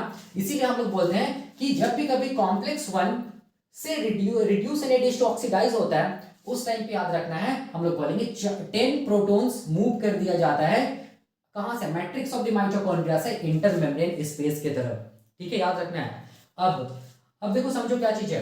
अब यहां पर प्रॉब्लम क्या होगा कि कोई भी चीज हम लोग बोलेंगे, कोई भी सिस्टम हमेशा इक्विलिब्रियम में रहना चाहता है या इक्विलिब्रियम को मेंटेन करना चाहता है। ठीक है, तो यहां पर प्रॉब्लम ये हो जाएगा कि 10 प्रोटॉन्स कहां से कहां मूव कर गया, 10 प्रोटॉन्स मूव करके हम लोग बोलेंगे मैट्रिक्स ऑफ द माइटोकॉन्ड्रिया से कहां हम लोग बोलेंगे इंटरमेम्ब्रेन स्पेस की तरफ। तो अब ध्यान से देखो, इसकी वजह से हम लोग बोलेंगे कि जो प्रोटॉन का जो कॉन्सेंट्रेशन है ना, जो प्रोटॉन का जो ग्रेडियंट है ना, ग्रेडियंट का मतलब होता है कॉन्सेंट्रेशन, वो हम लोग बोलेंगे किसके किसके बीच में डिस्टर्ब हो गया, इंटरमेम्ब्रेन स्पेस और हम लोग बोलेंगे मैट्रिक्स ऑफ द माइटोकॉन्ड्रिया। क्यों, क्योंकि 10 proton matrix of the mitochondria से कहां चला गया, इंटरमेम्ब्रेन स्पेस की तरफ चला गया, जिसकी वजह से हम लोग बोलेंगे इक्विलिब्रियम डिस्टर्बेंस हो गया between the matrix of the mitochondria and हम लोग बोलेंगे इंटरमेम्ब्रेन स्पेस। तो जितना प्रोटॉन्स गया है ना, 10 प्रोटॉन्स कहां गया, इंटरमेम्ब्रेन स्पेस की तरफ गया मैट्रिक्स ऑफ द माइटोकॉन्ड्रिया से। तो जितना प्रोटॉन गया है वो वापस कहां से कहां आएगा, हम लोग बोलेंगे वापस हम लोग बोलेंगे इंटरमेम्ब्रेन स्पेस से कहां आ जाएगा, कहां आ जाएगा, हम लोग बोलेंगे मैट्रिक्स ऑफ द माइटोकॉन्ड्रिया में आ जाएगा, तभी इक्विलिब्रियम मेंटेन हो पाएगा और कोई भी सिस्टम इक्विलिब्रियम में रहना चाहेगा। ठीक है, तो जितना प्रोटॉन्स गया है वो प्रोटॉन्स वापस कहां आएगा, हम लोग बोलेंगे मैट्रिक्स ऑफ द माइटोकॉन्ड्रिया में आ जाएगा। कहां से, हम लोग बोलेंगे इंटरमेम्ब्रेन स्पेस से। तो अब क्वेश्चन आता है किसके थ्रू आएगा, तो अब क्वेश्चन आता है किसके थ्रू आएगा, तो तब हम लोग स्टडी करते हैं, देखो ध्यान से, तब हम लोग स्टडी करते हैं क्या चीज के बारे में, हम लोग बोलेंगे ऑक्सीजोम के बारे में स्टडी करते हैं। ठीक है, तो ऑक्सीजोम याद रखना है, इसको हम लोग क्या बोलते हैं, F0 F1 पार्टिकल बोलते हैं, या इसको ऑक्सीजोम बोलते हैं, या इसको एटीपी सिंथेस बोलते हैं। ठीक है, अब यहां पर देखो ध्यान से, ऑक्सीजोम इसीलिए कॉम्प्लेक्स 4 के बाद लगा होता है, लगा रहता है ऑक्सीजोम। ऑक्सीजोम का दो पार्ट है, बेस और हम लोग बोलेंगे हेड। ठीक है, बेस कहां प्रेजेंट होता है, हम लोग बोलेंगे inner membrane of the mitochondria की लिपिड बाइलेयर जो होता है उसमें प्रेजेंट होता है बेस ऑफ द ऑक्सीजोम। ठीक है, और ये जो हेड होता है वो प्रेजेंट होता है, हम लोग बोलेंगे towards the matrix of the mitochondria, क्योंकि ये मैट्रिक्स ऑफ द माइटोकॉन्ड्रिया है। ठीक है, अब देखो जैसे इसका बेस में हम लोग बोलेंगे क्या होता है, एक टनल जैसा स्ट्रक्चर प्रेजेंट होता है। टनल, ये टनल कुछ नहीं, क्या चीज है, प्रोटॉन का चैनल ही है। ठीक है, अब ध्यान से देखो, अब हम लोग बोलेंगे जितना भी protons 10 protons matrix of the mitochondria से इंटरमेम्ब्रेन स्पेस की तरफ गया है, तो अब वापस हम लोग बोलेंगे इंटरमेम्ब्रेन स्पेस से हम लोग बोलेंगे मैट्रिक्स ऑफ द माइटोकॉन्ड्रिया में ये 10 प्रोटॉन्स आएगा, किसके थ्रू आएगा, हम लोग बोलेंगे ऑक्सीजोम के थ्रू आएगा। ठीक है, तो ऑक्सीजोम के थ्रू आएगा तो कैसे आएगा, तो देखो ध्यान से, ये जो बेस है ना, बेस ऑफ द ऑक्सीजोम, इसमें क्या है, इसमें हम लोग बोलेंगे प्रोटॉन चैनल है। अब ध्यान से देखो, ये प्रोटॉन चैनल याद रखना है, या हम लोग बोलेंगे ऑक्सीजोम एक बार में कितना प्रोटॉन को इंटरमेम्ब्रेन स्पेस से मैट्रिक्स ऑफ द माइटोकॉन्ड्रिया में ला सकता है, एक बार में हम लोग बोलेंगे 4 प्रोटॉन्स को ला सकता है। ठीक है, तो मैंने क्या बोला, मैंने ये बोला कि ऑक्सीजोम या ऑक्सीजोम का जो बेस होता है वो हम लोग बोलेंगे एक बार में 4 प्रोटॉन को इंटरमेम्ब्रेन स्पेस से वापस कहां ला सकता है, मैट्रिक्स ऑफ द माइटोकॉन्ड्रिया में ला सकता है। क्यों 4 प्रोटॉन्स को लाता है एक बार में, तो हम लोग बोलेंगे ये जो बेस है ना, बेस में जो ये प्रोटॉन चैनल है ना, ये प्रोटॉन चैनल में हम लोग बोलेंगे 4H+ बाइंडिंग साइट होता है। देखो ध्यान से, 4H+ बाइंडिंग साइट होता है ना, इसीलिए एक बार में ये हम लोग बोलेंगे कितना H+ को लाएगा इंटरमेम्ब्रेन स्पेस से मैट्रिक्स ऑफ द माइटोकॉन्ड्रिया में, 4 प्रोटॉन को लाएगा। ठीक है, याद रखना है। तो 4 प्रोटॉन, देखो ध्यान से, 4 प्रोटॉन जब हम लोग बोलेंगे, जैसे मैं इसको दिखा रहा हूं, देखो ध्यान से, ये दोनों जो, ये देखो, ये 2 + 2 ये 4 हो गया ना, 4 प्रोटॉन एक बार में आया। ठीक है, कहां से, इंटरमेम्ब्रेन स्पेस से, कहां हम लोग बोलेंगे कहां आया, कहां आया, देखो ध्यान से, इंटरमेम्ब्रेन स्पेस से कहां आया, कहां आया, ये कहां आया, मैट्रिक्स ऑफ द माइटोकॉन्ड्रिया में आया एक बार में। ठीक है, तो जब ये 4 प्रोटॉन एक बार में आता है ना, तो यहां पर प्रोटॉन का मूवमेंट होता है, कहां पर, हम लोग बोलेंगे ये बेस ऑफ द ऑक्सीजोम में। अब प्रोटॉन का मूवमेंट हो रहा है, तो उस मूवमेंट के दौरान, मतलब ये जो प्रोटॉन मूव कर रहा है बेस ऑफ द ऑक्सीजोम से, तो उस मूवमेंट के कारण यहाँ पर ये जो बेस ऑफ द ऑक्सीजोम है ना, यहाँ पर हम लोग बोलेंगे फोर्स बनता है या फोर्स डेवलप होता है, इसको बोलते हैं प्रोटॉन मोटिव फोर्स बोलते हैं। मतलब प्रोटॉन के मूवमेंट के कारण डेवलप किया गया force is called proton motive force. तो कितना प्रोटॉन मूव कर रहा है, हम लोग बोलेंगे 4 प्रोटॉन मूव कर रहा है इंटरमेम्ब्रेन स्पेस से, कहां, हम लोग बोलेंगे मैट्रिक्स ऑफ द माइटोकॉन्ड्रिया। इस मूवमेंट की वजह से ऑक्सीजोम के बेस में क्या डेवलप हुआ, प्रोटॉन मोटिव फोर्स डेवलप हुआ। मतलब प्रोटॉन के मूवमेंट के द्वारा डेवलप होने वाला फोर्स को बोलते हैं प्रोटॉन मोटिव फोर्स। अब ये फोर्स देखो ध्यान से, ये फोर्स, ये जो रोटर होता है ना, इस रोटर को क्या करता है, हम लोग बोलेंगे रोटेट करवाता है, ठीक है, रोटेशन होता है ये रोटर का। जैसे ये रोटर घूमेगा ना, जैसे ये रोटर घूमेगा तो इसका हेड घूमता है, ठीक है, ये हेड भी क्या होगा, हम लोग बोलेंगे घूमेगा। कितना डिग्री में घूमेगा, तो हम लोग बोलेंगे 120 डिग्री के एंगल में घूमेगा इसका हेड। मतलब 4 प्रोटॉन याद रखना है, 4 प्रोटॉन जब मूव करता है ना, कहां से कहां हम लोग बोलेंगे, इंटरमेम्ब्रेन स्पेस से मैट्रिक्स ऑफ द माइटोकॉन्ड्रिया में, तो उस टाइम पे ये 4 प्रोटॉन का जो प्रोटॉन मोटिव फोर्स जिसके कारण डेवलप हो रहा है ना, वो प्रोटॉन मोटिव फोर्स इसके हेड को, मतलब ऑक्सीजोम के हेड को कितना डिग्री एंगल में घुमाता है, 120 डिग्री एंगल में घुमाता है। और 120 डिग्री एंगल में घूमता है तो हम लोग बोलेंगे कितना एटीपी का निर्माण होता है, हम लोग बोलेंगे 1 एटीपी का निर्माण होता है, याद रखना है, ठीक है। कैसे होता है मैं भी बताऊंगा, अब ध्यान से देखो यहाँ पर। तो एक बार में 4 आया, ठीक है, तो 1 एटीपी बना। एक बार में 4 प्रोटॉन जब आया इंटरमेम्ब्रेन स्पेस से मैट्रिक्स ऑफ द माइटोकॉन्ड्रिया में, तब इसका जो हेड है ऑक्सीजोम का हेड, वो 120 डिग्री एंगल में घुमा, तो कितना एटीपी बना, 1 एटीपी बना। अभी कितना बचा हुआ है, 4 + 2 6 बचा हुआ है ना। दूसरा बार में फिर से देखो, ये 4 जो प्रोटॉन है ना, वो फिर से हम लोग बोलेंगे मूव करके कहां से कहां आएगा, इंटरमेम्ब्रेन स्पेस से कहां आएगा, हम लोग बोलेंगे मैट्रिक्स ऑफ द माइटोकॉन्ड्रिया में आएगा। तो फिर से हम लोग बोलेंगे प्रोटॉन मोटिव फोर्स डेवलप होगा, फिर से इसका हेड क्या होगा, 120 डिग्री एंगल में घूमेगा, फिर से क्या बनेगा, हम लोग बोलेंगे 1 एटीपी का फॉर्मेशन होगा, ठीक है। देखो ध्यान से, अब कितना बचा, अब 2 प्रोटॉन बच गया, ठीक है। ये जो 2 प्रोटॉन है, ये 2 प्रोटॉन अब कहां से कहां आएगा, हम लोग बोलेंगे इंटरमेम्ब्रेन स्पेस से कहां, मैट्रिक्स ऑफ द माइटोकॉन्ड्रिया में आएगा, ठीक है, ये 2 प्रोटॉन, ठीक है। देखो ध्यान से, अब जब ये 2 प्रोटॉन आएगा तो ये 2 प्रोटॉन कितना एटीपी को बनाएगा, बट ऑब्वियसली ये 2 प्रोटॉन कितना एटीपी को बनाएगा, 0.5 एटीपी को बनाएगा। क्यों, क्योंकि 4 प्रोटॉन से कितना एटीपी बन रहा था, 1 एटीपी बन रहा था, तो 2 प्रोटॉन से कितना एटीपी बनेगा, 0.5 एटीपी बनेगा। तो टोटल कितना एटीपी बना, देखो ध्यान से, टोटल हम लोग बोलेंगे 2.5 एटीपी का फॉर्मेशन होता है। कब, हम लोग बोलेंगे कब, जब हम लोग बोलेंगे 10 प्रोटॉन मूव करता है इंटरमेम्ब्रेन स्पेस से, देखो ध्यान से, मैट्रिक्स ऑफ द माइटोकॉन्ड्रिया में।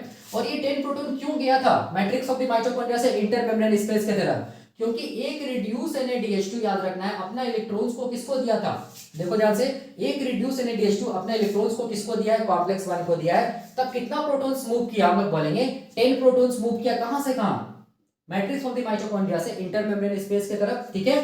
जब 10 प्रोटॉन्स वापस आया मैट्रिक्स ऑफ द माइटोकॉन्ड्रिया में इंटरमेम्ब्रेन स्पेस से, तब कितना एटीपी बना, हम लोग बोलेंगे 2.5 एटीपी बना, याद रखना है। अब इसकी वजह से देखो ध्यान से, जो इक्विलिब्रियम है ना इंटरमेम्ब्रेन स्पेस और मैट्रिक्स ऑफ द माइटोकॉन्ड्रिया में, वो मेंटेन हो गया।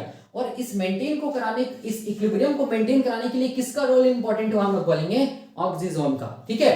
तो वापस देखो, जब ये प्रोटॉन्स वापस जब आता है मैट्रिक्स ऑफ द माइटोकॉन्ड्रिया में, तो इक्विलिब्रियम तो मेंटेन होता ही होता है। प्रोटॉन का ग्रेडियंट का, प्रोटॉन का जो ग्रेडियंट है, वो प्रोटॉन का ग्रेडियंट तो मेंटेन होता ही है जितना इंटरमेम्ब्रेन स्पेस पे है, ठीक है, प्रोटॉन है।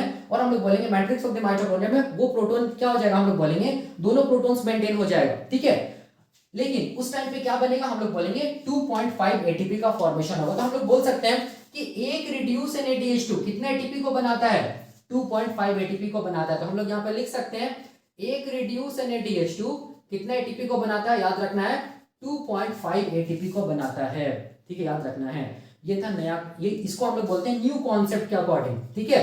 ये क्या चीज है, न्यू कॉन्सेप्ट, याद रखना। ओल्ड कॉन्सेप्ट भी क्या है मैं बताऊंगा, आसान है बहुत, ठीक है। एक रिड्यूस NaDH2 से कितना एटीपी बना, 2.5 एटीपी बना।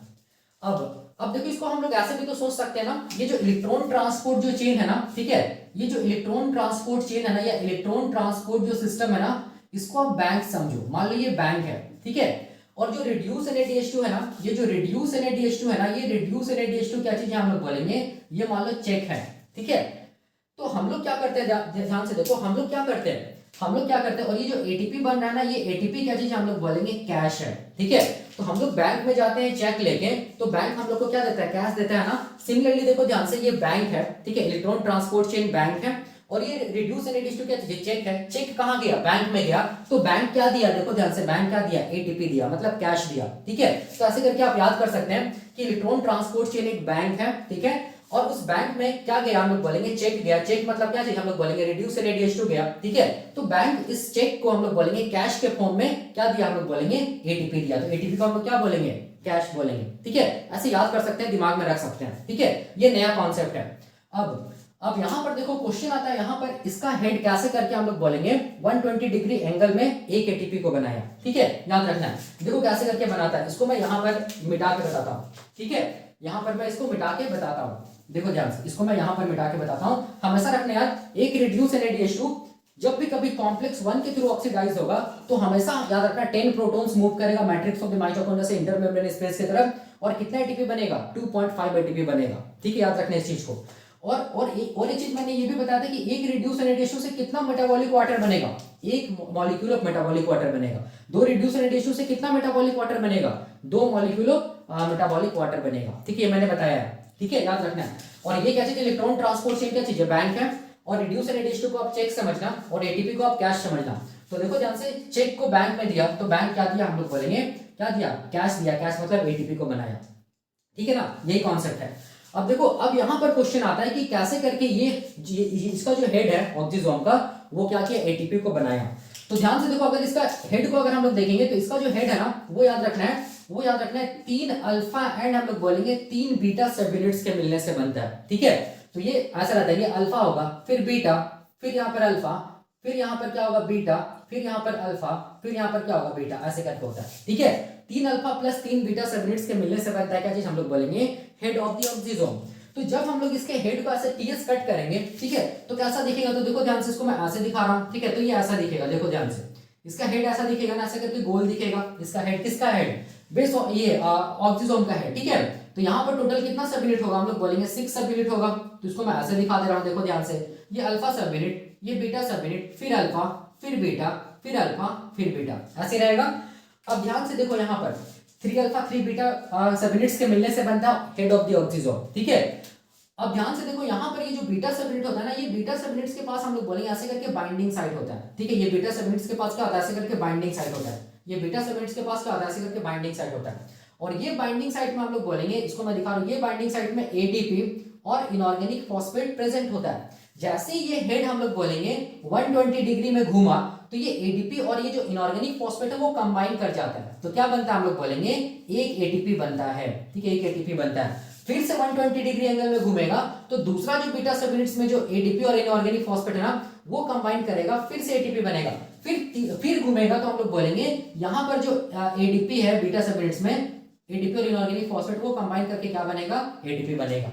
ठीक है, याद रखना है। ठीक है ना, तो यहाँ पर 3 स्टेट आता है, वो स्टेट को मैं अलग से बताऊंगा, इसको पहले कंप्लीट करता हूँ। एक को बोलते हैं ओ स्टेट, एक को बोलते हैं एल स्टेट, एक को बोलते हैं टेंस स्टेट। ठीक है, ओ स्टेट मतलब ओपन स्टेट, एल मतलब लूज स्टेट और टी मतलब टेंस स्टेट। ये तीनों स्टेट रिस्पॉन्सिबल होता है, हम लोग बोलेंगे एटीपी को बनाने के लिए। याद रखना है, बीटा सब यूनिट्स को हम लोग कैटालाइटिक सब यूनिट भी बोलते हैं। क्यों, क्योंकि ये एटीपी को बनाने में हेल्प करता है, क्योंकि इसका जो बाइंडिंग साइट होता है ना, उसमें क्या प्रेजेंट होगा, एटीपी और इनऑर्गेनिक फॉस्फेट, एटीपी और इनऑर्गेनिक फॉस्फेट, एटीपी और इनऑर्गेनिक फॉस्फेट। जैसे ही हेड घुमा वैसे ही ये डाइफॉस्फेट एक फॉस्फेट से कंबाइन कर जाएगा, क्या बन जाएगा, ट्राइफॉस्फेट मतलब एटीपी बन जाएगा। ठीक है, याद रखना है। और एक एटीपी कितना डिग्री एंगल में बन रहा है, हम लोग बोलेंगे कितना डिग्री जब रोटेट कर रहा है हेड ऑफ द ऑक्सीजोम तब बन रहा है, तो हम लोग बोलेंगे 120 डिग्री। याद रखना, रोटेशन हो रहा है तब जाके एक एटीपी बन रहा है। ठीक है, तो ये कॉन्सेप्ट है, इसका हम लोग बोलेंगे हेड ऑफ द ऑक्सीजोम का। और ये जो ओपन स्टेट है, ठीक है, लूज स्टेट है, और ये टी स्टेट, इसका क्या कॉन्सेप्ट है इसको मैं अलग से बताऊंगा। ठीक है, पहले इसको खत्म करता हूं। तो ये कंप्लीट हो गया ना। आप देखो, आपको ये चीज, ये कॉन्सेप्ट समझ में आ गया। ठीक है, ये था न्यू कॉन्सेप्ट के अकॉर्डिंग कितना एटीपी बना, 1 रिड्यूस NaDH2 जब कॉम्प्लेक्स 1 के थ्रू ऑक्सीडाइज होता है तो देखो कितना एटीपी बना, हम लोग बोलेंगे 2.5 एटीपी का फॉर्मेशन हुआ। ठीक है, कितना प्रोटॉन्स मूव किया मैट्रिक्स ऑफ द माइटोकॉन्ड्रिया से इंटरमेम्ब्रेन स्पेस की तरफ, 10 प्रोटॉन मूव किया। ठीक है, 10 प्रोटॉन्स मूव किया। ठीक है, याद रखना है, एक बार में ऑक्सीजोम कितना प्रोटॉन्स को ला सकता है इंटरमेम्ब्रेन स्पेस से मैट्रिक्स ऑफ द माइटोकॉन्ड्रिया में, 4 प्रोटॉन्स को ला सकता है। ठीक है, क्यों लाता है 4 प्रोटॉन्स को, क्योंकि मैट्रिक्स ऑफ द माइटोकॉन्ड्रिया में प्रोटॉन का जो ये था, क्या बोलते हैं, ये जो कॉन्सेंट्रेशन था या जो ग्रेडियंट था, वो हम लोग बोलेंगे क्या हो गया, मेंटेन नहीं हो पाएगा। हम लोग बोलेंगे इक्विलिब्रियम डिस्टर्बेंस हो गया between the matrix of the mitochondria and intermembrane space की तरफ। तो वो प्रोटॉन वापस कहां आएगा, मैट्रिक्स ऑफ द माइटोकॉन्ड्रिया में आएगा, जिसकी वजह से हम लोग बोलेंगे क्या होगा, एटीपी का फॉर्मेशन होगा। ठीक है, तो ये जो एटीपी बन रहा है ना, इसको हम लोग क्या बोलेंगे, इसीलिए हेड को हम लोग क्या बोलते हैं, इस हेड को हम लोग बोलते हैं एटीपी सिंथेज भी बोलते हैं। क्यों, क्योंकि ये हेड क्या चीज है, हम लोग बोलेंगे एटीपी को बनाने में हेल्प करता है।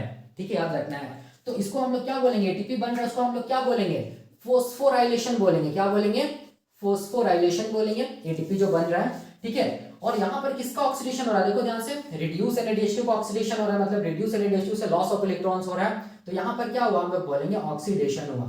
ठीक है, देखो ध्यान से, ऑक्सीडेशन की वजह से क्या बना, क्या बना, हम लोग बोलेंगे एटीपी बना। ठीक है, तो हम लोग बोलेंगे इसको क्या बोलेंगे, ऑक्सीडेटिव फॉस्फोराइलेशन बोलेंगे। ठीक है, याद रखना है। तो ये कॉन्सेप्ट था, हम लोग बोलेंगे केस नंबर 1 का, जब रिड्यूस NaDH2 याद रखना है ऑक्सीडाइज होता है या अपना इलेक्ट्रॉन्स को देता है किसको, कॉम्प्लेक्स 1 को। ठीक है ना, ये न्यू कॉन्सेप्ट है। ठीक है, तो अब जहां जहां याद रखना है रिड्यूस NaDH2 बनाया ना, वहां कितना एटीपी बनेगा, 2.5 एटीपी बनेगा। इस चीज को दिमाग में रखना। ठीक है, अब देखो, अब मैं थोड़ा सा यहाँ पर बताना चाहता हूँ ओल्ड कॉन्सेप्ट क्या बोलता है। ठीक है, ओल्ड कॉन्सेप्ट के अकॉर्डिंग याद रखना है, एक रिड्यूस NaDH2 ओल्ड कॉन्सेप्ट के अकॉर्डिंग, देखो ध्यान से, ओल्ड कॉन्सेप्ट के अकॉर्डिंग। ठीक है, ये क्या चीज हम लोग बोलेंगे, ओल्ड कॉन्सेप्ट है। ठीक है, देखो ध्यान से, बहुत आसान है। ओल्ड कॉन्सेप्ट ये बोलता है कि एक रिड्यूस NaDH2 कितने एटीपी को बनाता है, हम लोग बोलेंगे 3 एटीपी को बनाता है। कैसे 3 एटीपी को बनाएगा, तो देखो ध्यान से, ओल्ड कॉन्सेप्ट ये बोलता है कि कॉम्प्लेक्स 1 से जब इलेक्ट्रॉन्स यूबिक्विनोन में जा रहा होता है तो 4 प्रोटॉन मूव नहीं करता है। कितना प्रोटॉन मूव करता है, हम लोग बोलेंगे 2 प्रोटॉन मूव करता है। कहां से कहां, मैट्रिक्स ऑफ द माइटोकॉन्ड्रिया से कहां, हम लोग बोलेंगे इंटरमेम्ब्रेन स्पेस की तरफ। सिमिलरली देखो ध्यान से, कॉम्प्लेक्स जो 3 है ना, यहां पर भी कितना, 2 प्रोटॉन प्लस 2 कितना, 4 प्रोटॉन गया ना। लेकिन ओल्ड कॉन्सेप्ट के अकॉर्डिंग कितना प्रोटॉन जाएगा, हम लोग बोलेंगे 2 प्रोटॉन्स मूव करेगा मैट्रिक्स ऑफ द माइटोकॉन्ड्रिया से इंटरमेम्ब्रेन स्पेस की तरफ। उसी तरह ये जो है ना कॉम्प्लेक्स 4, उससे भी हम लोग बोलेंगे कितना प्रोटॉन्स मूव करेगा, हम लोग बोलेंगे 2 प्रोटॉन्स मूव करेगा। कहां से कहां, मैट्रिक्स ऑफ द माइटोकॉन्ड्रिया से इंटरमेम्ब्रेन स्पेस की तरफ। तो टोटल कितना प्रोटॉन्स मूव किया, 2 + 2 + 2, टोटल 6 प्रोटॉन मूव किया। ये ओल्ड कॉन्सेप्ट ऐसा बोलता है। ठीक है, तो हम लोग बोलेंगे कि एक रिड्यूस NaDH2 जब कॉम्प्लेक्स 1 के थ्रू ऑक्सीडाइज होता है या इलेक्ट्रॉन्स को देता है, तो हम लोग बोलेंगे कितना प्रोटॉन्स मूव करता है, ओल्ड कॉन्सेप्ट के अकॉर्डिंग 6 प्रोटॉन्स मूव करता है। ठीक है, और ओल्ड कॉन्सेप्ट ये बोलता है कि एक बार में हम लोग बोलेंगे ऑक्सीजोम 2 प्रोटॉन्स को ला सकता है। एक बार में ऑक्सीजोम कितना प्रोटॉन्स को लाएगा, 2 प्रोटॉन्स को लाएगा। ठीक है, तो एक बार जब 2 प्रोटॉन्स आएगा, कहां से कहां, इंटरमेम्ब्रेन स्पेस से मैट्रिक्स ऑफ द माइटोकॉन्ड्रिया में, तब कितना एटीपी बनेगा, 1 एटीपी बनेगा। फिर से अगला बार 2 प्रोटॉन आएगा। ठीक है, तो फिर से कितना एटीपी बनेगा, हम लोग बोलेंगे 1 एटीपी बनेगा। फिर से 2 प्रोटॉन आएगा। ठीक है, तो कितना एटीपी बनेगा, हम लोग बोलेंगे 1 एटीपी बनेगा। ठीक है, टोटल कितना एटीपी बनेगा, 3 एटीपी बनेगा। कितना प्रोटॉन्स मूव किया था, देखो ध्यान से, 6 प्रोटॉन्स ही तो मूव किया था ना ये मैट्रिक्स ऑफ द माइटोकॉन्ड्रिया से इंटरमेम्ब्रेन स्पेस की तरफ, और वापस देखो आया। ठीक है, और ये 6 प्रोटॉन क्यों मूव किया था, जब एक रिड्यूस NaDH2 अपने इलेक्ट्रॉन्स को दिया था कॉम्प्लेक्स 1 को। ठीक है, तो याद रखना ये ओल्ड कॉन्सेप्ट है। ओल्ड कॉन्सेप्ट के अकॉर्डिंग याद रखना है कि एक रिड्यूस NaDH2 कितने एटीपी को बनाएगा, हम लोग बोलेंगे 3 एटीपी को बनाएगा। लेकिन न्यू कॉन्सेप्ट ये बोलता है कि एक रिड्यूस NaDH2 कितने एटीपी को बनाएगा, 2.5 एटीपी को बनाएगा। याद रखना है। ठीक है, तो ये था ओल्ड कॉन्सेप्ट। तो ओल्ड कॉन्सेप्ट वाला देखो ध्यान से, प्रोटॉन्स मैं यहां पर लिखा हूं, कुछ भी नहीं है, बहुत आसान है। ओल्ड कॉन्सेप्ट के अकॉर्डिंग जो मैंने बताया, जो भी मैंने समझाया, उसको आप अपने वर्ड्स में लिख सकते हैं। ठीक है, इस चीज को याद रखना है। तो ये था, हम लोग बोलेंगे क्या चीज का कॉन्सेप्ट, जब कॉम्प्लेक्स 1 से हम लोग बोलेंगे रिड्यूस NaDH2 ऑक्सीडाइज होता है, या हम लोग बोलेंगे जब कॉम्प्लेक्स 1 रिड्यूस NaDH2 से अपने इलेक्ट्रॉन्स को लेता है, वो कॉन्सेप्ट है, वो केस है। ठीक है, या हम लोग बोलेंगे रिड्यूस NaDH2 जब अपने इलेक्ट्रॉन्स को किसको देता है, कॉम्प्लेक्स 1 को देता है, तब ध्यान से देखो कितने एटीपी बना, 2.5 एटीपी का फॉर्मेशन हुआ। ठीक है, याद रखना है न्यू कॉन्सेप्ट के अकॉर्डिंग। ओल्ड कॉन्सेप्ट के अकॉर्डिंग 3 एटीपी बनता है, लेकिन आप न्यू कॉन्सेप्ट को फॉलो करना। ठीक है, ये केस नंबर 1 खत्म हो गया। When reduce NaDH2 इंटर्स into electron transport chain, तब आप देख सकते हैं क्या क्या हुआ है। ठीक है, अब हम लोग देखेंगे केस नंबर 2 कि जब हम लोग बोलेंगे reduce FADH2 electron transport chain में इंटर करता है, तब क्या होगा। ठीक है, अब देखो हम लोग देखने जा रहे हैं केस नंबर 2, और केस नंबर 2 क्या बोलता है कि जब रिड्यूस FADH2 जो कि मैट्रिक्स ऑफ द माइटोकॉन्ड्रिया ये है, ठीक है, जब ये रिड्यूस FADH2 अपने इलेक्ट्रॉन्स को देता है, किसको हम लोग बोलेंगे, कॉम्प्लेक्स 2 को देता है। कितना इलेक्ट्रॉन्स को देगा, हम लोग बोलेंगे 2 इलेक्ट्रॉन्स और 2 प्रोटॉन्स को ही तो देगा ना, कौन, रिड्यूस FADH2, क्योंकि इसमें कितने इलेक्ट्रॉन्स है, 2 इलेक्ट्रॉन्स और 2 प्रोटॉन्स है। किसको दिया, कॉम्प्लेक्स 2 को दिया। कॉम्प्लेक्स 2 में किसको दिया, हम लोग बोलेंगे सब यूनिट 1 को दिया या सब यूनिट A को दिया। सब यूनिट A में किसको दिया, हम लोग बोलेंगे आयरन सल्फर प्रोटीन को दिया। ठीक है, तो फिर ये इलेक्ट्रॉन्स कहां जाएगा, दूसरे आयरन सल्फर प्रोटीन में, फिर ये इलेक्ट्रॉन्स कहां जाएगा, तीसरे आयरन सल्फर प्रोटीन में, फिर ये कहां जाएगा, चौथे आयरन सल्फर प्रोटीन में। कितने इलेक्ट्रॉन्स, 2 इलेक्ट्रॉन्स प्लस 2 प्रोटॉन्स। यहां पर भी कितना इलेक्ट्रॉन्स, 2 इलेक्ट्रॉन्स प्लस 2 प्रोटॉन्स। यहां पर भी कितना इलेक्ट्रॉन्स, 2 इलेक्ट्रॉन्स प्लस 2 प्रोटॉन्स। यही हुआ। अब ध्यान से देखो, कॉम्प्लेक्स 2 याद रखना है, कॉम्प्लेक्स 2 से इलेक्ट्रॉन्स कहां जाएगा, तो कॉम्प्लेक्स 2 से देखो ध्यान से इलेक्ट्रॉन्स जाएगा, हम लोग बोलेंगे, मैं यहां पर दिखा रहा हूं, ये दूसरा यूबिक्विनोन मॉलिक्यूल है, ये क्यों, दूसरा यूबिक्विनोन मॉलिक्यूल है, याद रखना है, इस पे जाएगा। अब ये जो यूबिक्विनोन मॉलिक्यूल है ये वैसे जैसे इसमें हुआ था हम लोग बोलेंगे रिड्यूस हो जाएगा किस में, हम लोग बोलेंगे यूबिक्विनोल में। ठीक है, अब ये यूबिक्विनोल देखो ध्यान से मूव करते करते, क्योंकि ये लाइपोफिलिक मॉलिक्यूल है, ये मूव करते करते कहां पहुंचेगा, कॉम्प्लेक्स 3 के पास पहुंचेगा। ठीक है, याद रखना है। लेकिन जब हम लोग बोलेंगे कॉम्प्लेक्स 2 से इलेक्ट्रॉन्स यूबिक्विनोन मॉलिक्यूल में जा रहा होता है, उस टाइम पे कोई भी प्रोटॉन मूव नहीं करता है। कहां से, कहां, मैट्रिक्स ऑफ द माइटोकॉन्ड्रिया से इंटर मेम्ब्रेन स्पेस की तरफ। क्यों? क्योंकि कॉम्प्लेक्स 2 के पास कोई भी प्रोटॉन चैनल नहीं है। ठीक है, अब ध्यान से देखो बिल्कुल सब कुछ सेम चलेगा, यहाँ पर कॉम्प्लेक्स 1 को कंसीडर मत करो, क्योंकि रिड्यूस FADH2 किसको, अपने इलेक्ट्रॉन्स को देता है, कॉम्प्लेक्स 2 को देता है। क्यों? क्योंकि यहाँ पर कॉम्प्लेक्स 2 के पास क्या है, बाइंडिंग साइट है, किसके लिए, रिड्यूस FADH2 के लिए। ठीक है, तो अब बिल्कुल सेम होगा। ये जो इनर माइटोकॉन्ड्रियल मेम्ब्रेन है, इसमें जो यूबिक्विनोन मॉलिक्यूल है, वो यूबिक्विनोन मॉलिक्यूल देखो ध्यान से, बहुत सारे यूबिक्विनोन मॉलिक्यूल रहता है, तो सब कुछ सेम चलेगा। कॉम्प्लेक्स 2 से इलेक्ट्रॉन्स कहां गया, यूबिक्विनोन मॉलिक्यूल में। यूबिक्विनोन क्या चीज में चेंज हो गया, यूबिक्विनोल में चेंज होगा, रिड्यूस फॉर्म है। अब ये मूव करेगा लिपिड बाइलेयर में, और जैसा इसमें इलेक्ट्रॉन्स का फ्लो होगा ना, सब कुछ सेम होगा, सब कुछ सेम होगा। ठीक है, तो यहाँ पर टोटल कितना प्रोटॉन मूव किया, देखो ध्यान से, कितना प्रोटॉन मूव किया हम लोग बोलेंगे, कॉम्प्लेक्स 3 से कितना प्रोटॉन, 2 प्रोटॉन मूव किया। और हम लोग बोलेंगे कॉम्प्लेक्स 4 से कितना प्रोटॉन मूव करेगा, कॉम्प्लेक्स 4 से हम लोग बोलेंगे 2 प्रोटॉन मूव करेगा। कब? जब हम लोग बोलेंगे एक रिड्यूस FADH2 ऑक्सीडाइज होगा किसके थ्रू, कॉम्प्लेक्स 2 के थ्रू। याद रखना है। ठीक है, तो कितना प्रोटॉन मूव किया देखो ध्यान से।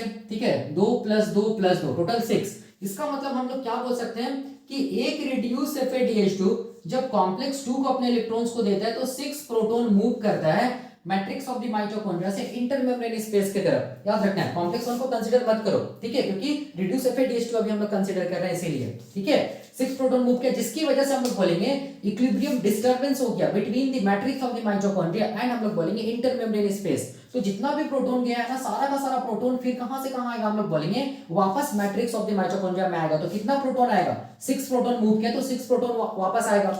लेकिन यहाँ पर एक बार में ये जो ऑक्सीजोम है वो कितना प्रोटॉन को ला सकता है, एक बार में 4 प्रोटॉन को लाएगा। ठीक है, तो एक बार में हम लोग बोलेंगे एक बार में कितना प्रोटॉन आएगा, हम लोग बोलेंगे एक बार में 4 प्रोटॉन आएगा। कहां से, कहां, इंटरमेम्ब्रेन स्पेस से मैट्रिक्स ऑफ द माइटोकॉन्ड्रिया में। तो कितना एटीपी बनेगा, 1 एटीपी बनेगा। कितना बच जाएगा, 2 बच जाएगा। चलो ये 2 और ये 2 आ गया एक बार में, तो अभी कितना बचा, 2 बचा।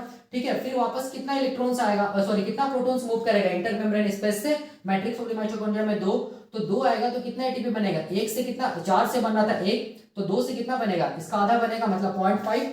तो इसका मतलब देखो ध्यान से 6 प्रोटॉन्स जब इंटरमेम्ब्रेन स्पेस से मैट्रिक्स ऑफ द माइटोकॉन्ड्रिया में आता है तो कितना एटीपी बनता है, हम लोग बोलेंगे 1.5 एटीपी बनता है। जैसे यहाँ जैसे कॉम्प्लेक्स 1 से जो इलेक्ट्रॉन्स किया था, ठीक है, और ऑक्सीजोम से आया, वैसे ही हम लोग बोलेंगे कॉम्प्लेक्स 2 का जो इलेक्ट्रॉन्स है वो भी सेम ऑक्सीजोम से आएगा। बस डिफरेंस क्या होता है कि कॉम्प्लेक्स 1 से जब इलेक्ट्रॉन्स मूव करता है, ठीक है, तब कितना प्रोटॉन्स मूव करता है, देखो ध्यान से 10 प्रोटॉन्स आप देख सकते हैं, इससे पहले मैंने बताया था।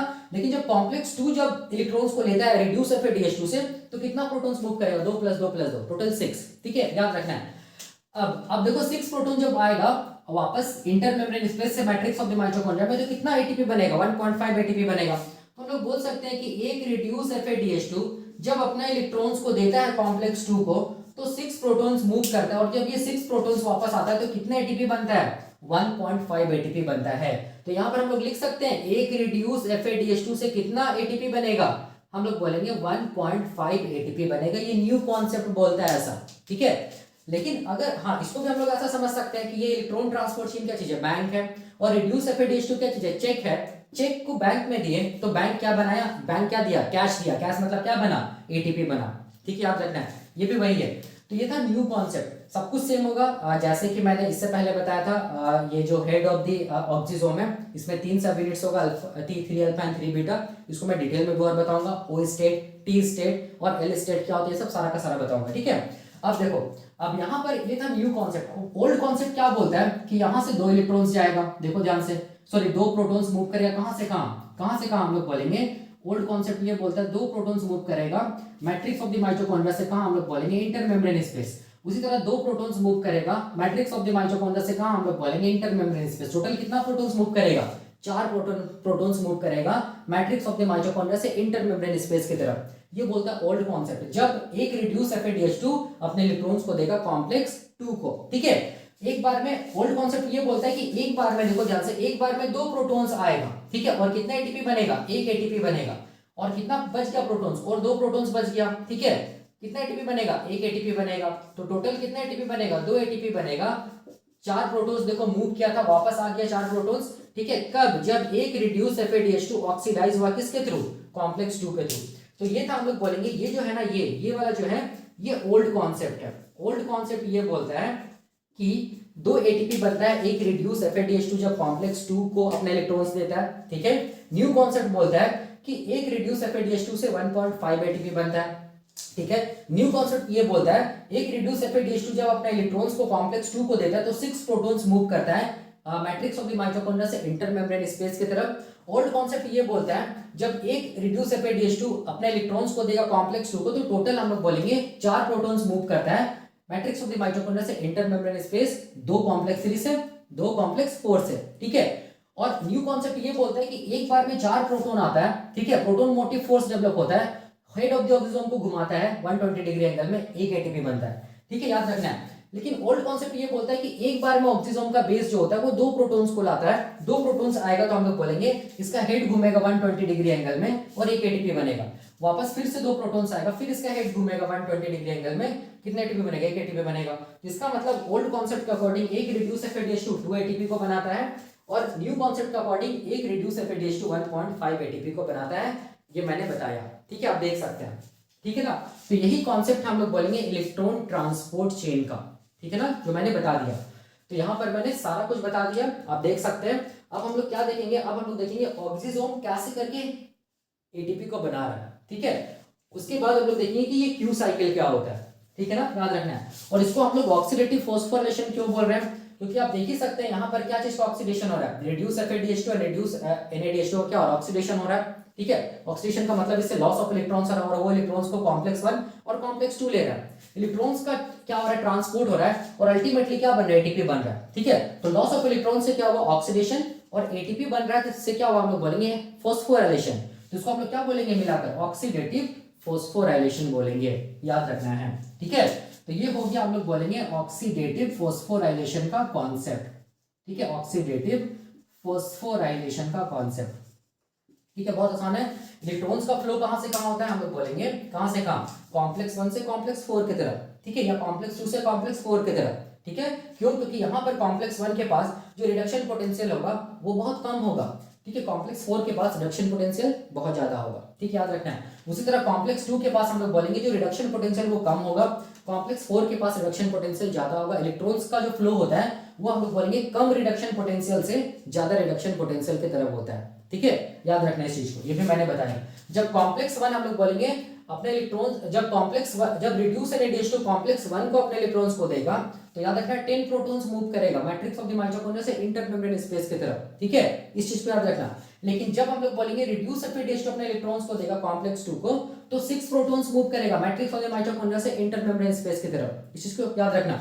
हाँ, और न्यू कॉन्सेप्ट ये बोलता है कि एक बार में हम लोग बोलेंगे ये जो ऑक्सीजोम होता है वो 4 प्रोटॉन्स को ला सकता है इंटरमेम्ब्रेन स्पेस से मैट्रिक्स ऑफ द माइटोकॉन्ड्रिया की तरफ, इस चीज को भी दिमाग में रखना, ठीक है। और एक बार में अगर 4 प्रोटॉन्स आएगा तो यहाँ पर प्रोटॉन मोटिव फोर्स डेवलप होगा और इसकी वजह से एक एटीपी का फॉर्मेशन होगा। ये नया कॉन्सेप्ट बोलता है ऐसा, ठीक है। लेकिन ओल्ड कॉन्सेप्ट बोलता है कि यहाँ पर हम लोग बोलेंगे 2 प्रोटॉन्स एक बार में आता है और ये एक एटीपी को बनाता है, ये मैंने जैसे बताया, आप ऐसा कर सकते हैं, ठीक है। अब देखो, अब हम लोग ये बोल सकते हैं कि ऑक्सीडेटिव फॉस्फोरिलेशन का हम लोग और एक अच्छा से डेफिनेशन बना सकते हैं जो एग्जाम पॉइंट ऑफ व्यू से इंपॉर्टेंट है, ठीक है। तो ऑक्सीडेटिव फॉस्फोरिलेशन में देखो एक्चुअल में क्या हो रहा है, ध्यान से देखो। ऑक्सीडेटिव फॉस्फोरिलेशन को हम लोग बोल सकते हैं रेडॉक्स रिएक्शन है, ये रेडॉक्स रिएक्शन है, ठीक है। क्यों, तो अभी मैं बता दे रहा हूं, ये इसका डेफिनेशन ऐसा एग्जाम में CSI नेट में पूछे जाता है। देखो ध्यान से कि ऑक्सीडेटिव फॉस्फोरिलेशन क्या होता है, ये हम लोग बोलेंगे कि रेडॉक्स रिएक्शन है। क्यों रेडॉक्स रिएक्शन है, रेडॉक्स रिएक्शन वैसा रिएक्शन होता है जिसमें क्या होता है, हम लोग बोलेंगे ऑक्सीडेशन भी होता है, साथ साथ हम लोग बोलेंगे रिडक्शन भी होता है। सेम मॉलिक्यूल का ऑक्सीडेशन भी होगा, सेम मॉलिक्यूल का रिडक्शन होगा। ऑक्सीडेशन का मतलब सेम मॉलिक्यूल से क्या होगा, हम लोग बोलेंगे लॉस ऑफ इलेक्ट्रॉन्स होगा, और रिडक्शन का मतलब सेम मॉलिक्यूल का ऐसे क्या होगा, क्या करेगा, ये करेगा गेन ऑफ इलेक्ट्रॉन्स, ठीक है।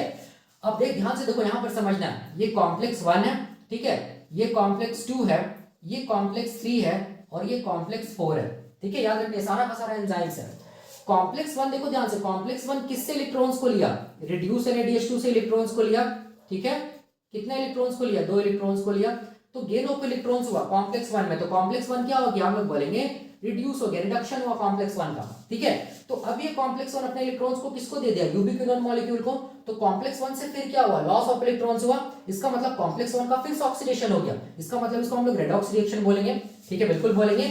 अब यूबिक्विनोन मॉलिक्यूल क्या किया, इलेक्ट्रॉन्स को गेन किया, gain of electrons is known as क्या चीज, रिडक्शन, ठीक है। फिर ये यूबिक्विनोन मॉलिक्यूल अपने इलेक्ट्रॉन्स को किसको दे दिया, कॉम्प्लेक्स 3 को दे दिया। तो यूबिक्विनोन मॉलिक्यूल से क्या हुआ, लॉस ऑफ इलेक्ट्रॉन्स हुआ, मतलब ऑक्सीडेशन हुआ यूबिक्विनोन मॉलिक्यूल का। किसका रिडक्शन हुआ, कौन इलेक्ट्रॉन्स को गेन किया, कॉम्प्लेक्स 3 इलेक्ट्रॉन्स को गेन किया। तो gain of electrons is known as reduction, ठीक है। कॉम्प्लेक्स 3 इलेक्ट्रॉन्स को किसको दे दिया, साइटोक्रोम सी को दे दिया, ठीक है। साइटोक्रोम सी को दिया मतलब कॉम्प्लेक्स 3 से क्या हुआ, लॉस ऑफ इलेक्ट्रॉन्स मतलब ऑक्सीडेशन। उसी तरह हम लोग बोलेंगे साइटोक्रोम सी इलेक्ट्रॉन्स को लेगा रिडक्शन, फिर इलेक्ट्रॉन्स को देगा कॉम्प्लेक्स 4 को ऑक्सीडेशन, फिर कॉम्प्लेक्स 4 जैसे इलेक्ट्रॉन्स को लेगा तो रिडक्शन, फिर कॉम्प्लेक्स 4 अपने इलेक्ट्रॉन्स को देगा ऑक्सीजन मॉलिक्यूल को ऑक्सीडेशन।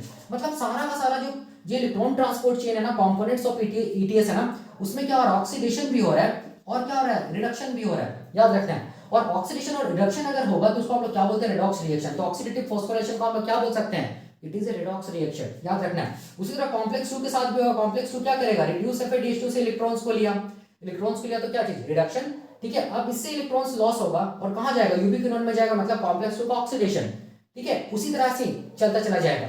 तो हम लोग क्या बोलेंगे कि जो इलेक्ट्रॉन ट्रांसपोर्ट चेन है वो क्या चीज है, हम लोग बोलेंगे it is a oxidoreductase. Electron transport chain को हम लोग क्या बोलेंगे, ऑक्सीडो रिडक्टेज बोलेंगे, ऑक्सीडोरिडक्टेज कॉम्प्लेक्स बोलेंगे, याद रखना है, ठीक है।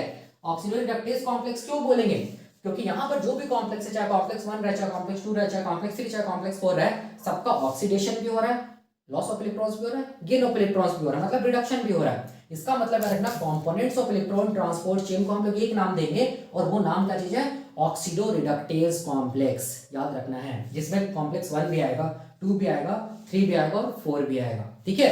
और ये ऑक्सीडो रिडक्टेज कॉम्प्लेक्स मतलब इसमें ऑक्सीडेशन रिडक्शन और अल्टीमेटली क्या बन रहा है, हम लोग बोलेंगे एटीपी बन रहा है, ठीक है, जिसको हम लोग क्या बोल रहे हैं, phosphorylation.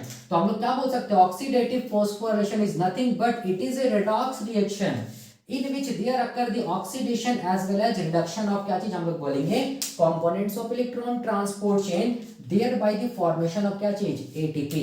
That is the reason why it is known as oxidative phosphorylation, which is nothing but which is a redox reaction, ठीक है। और all the components of electron transport chain are known as oxidoreductase complex. क्यों, because जितना भी हम लोग बोलेंगे ये जो इलेक्ट्रॉन ट्रांसपोर्ट चेन का जो कंपोनेंट्स है या कॉम्प्लेक्स है, वो इलेक्ट्रॉन को गेन कर रहा है, फिर इलेक्ट्रॉन को सेम टाइम पे लॉस कर रहा है, फिर गेन कर रहा है, फिर लॉस कर रहा है। इसका मतलब सबका क्या हो रहा है, हम लोग बोलेंगे ऑक्सीडेशन रिडक्शन हो रहा है, ठीक है। तो ये था कॉन्सेप्ट किसका, हम लोग बोलेंगे ऑक्सीडेटिव फॉस्फोराइलेशन का। तो देखना क्वेश्चन सॉल्व करोगे तो ये वाला लिखा हुआ रहता है कि oxidative phosphorylation is a redox reaction. तो याद रखना ये स्टेटमेंट सही हो जाएगा, ठीक है। और जितना भी components of electron transport chain है वो क्या चीज है, वो एंजाइम्स है। ये भी एंजाइम, ये भी एंजाइम, ये भी एंजाइम, ये भी एंजाइम, सारा का सारा एंजाइम को हम लोग क्या बोलेंगे, ऑक्सीडोरिडक्टेज कॉम्प्लेक्स, ठीक है। तो जब भी कभी एंजाइम का क्लासिफिकेशन आप पढ़िएगा ना, तो एंजाइम में जो सबसे पहला क्लास जो होता है ना, जिसको बोलते हैं ऑक्सीडोरिडक्टेज का क्लास, ठीक है, उसका सबसे अच्छा एग्जांपल क्या चीज हम लोग बोलेंगे, ये components of electron transport chain है, ठीक है। तो अब मैं क्या बताऊंगा, अब मैं बताऊंगा कि कैसे करके ये जो हेड ऑफ द ऑक्सीजोम है ना, वो एटीपी का फॉर्मेशन कर रहा है। ओ स्टेट क्या है, टी स्टेट क्या है, एल स्टेट क्या है, ये सब सारा का सारा अब मैं यहाँ पर बताऊंगा डायग्राम के साथ, ठीक है।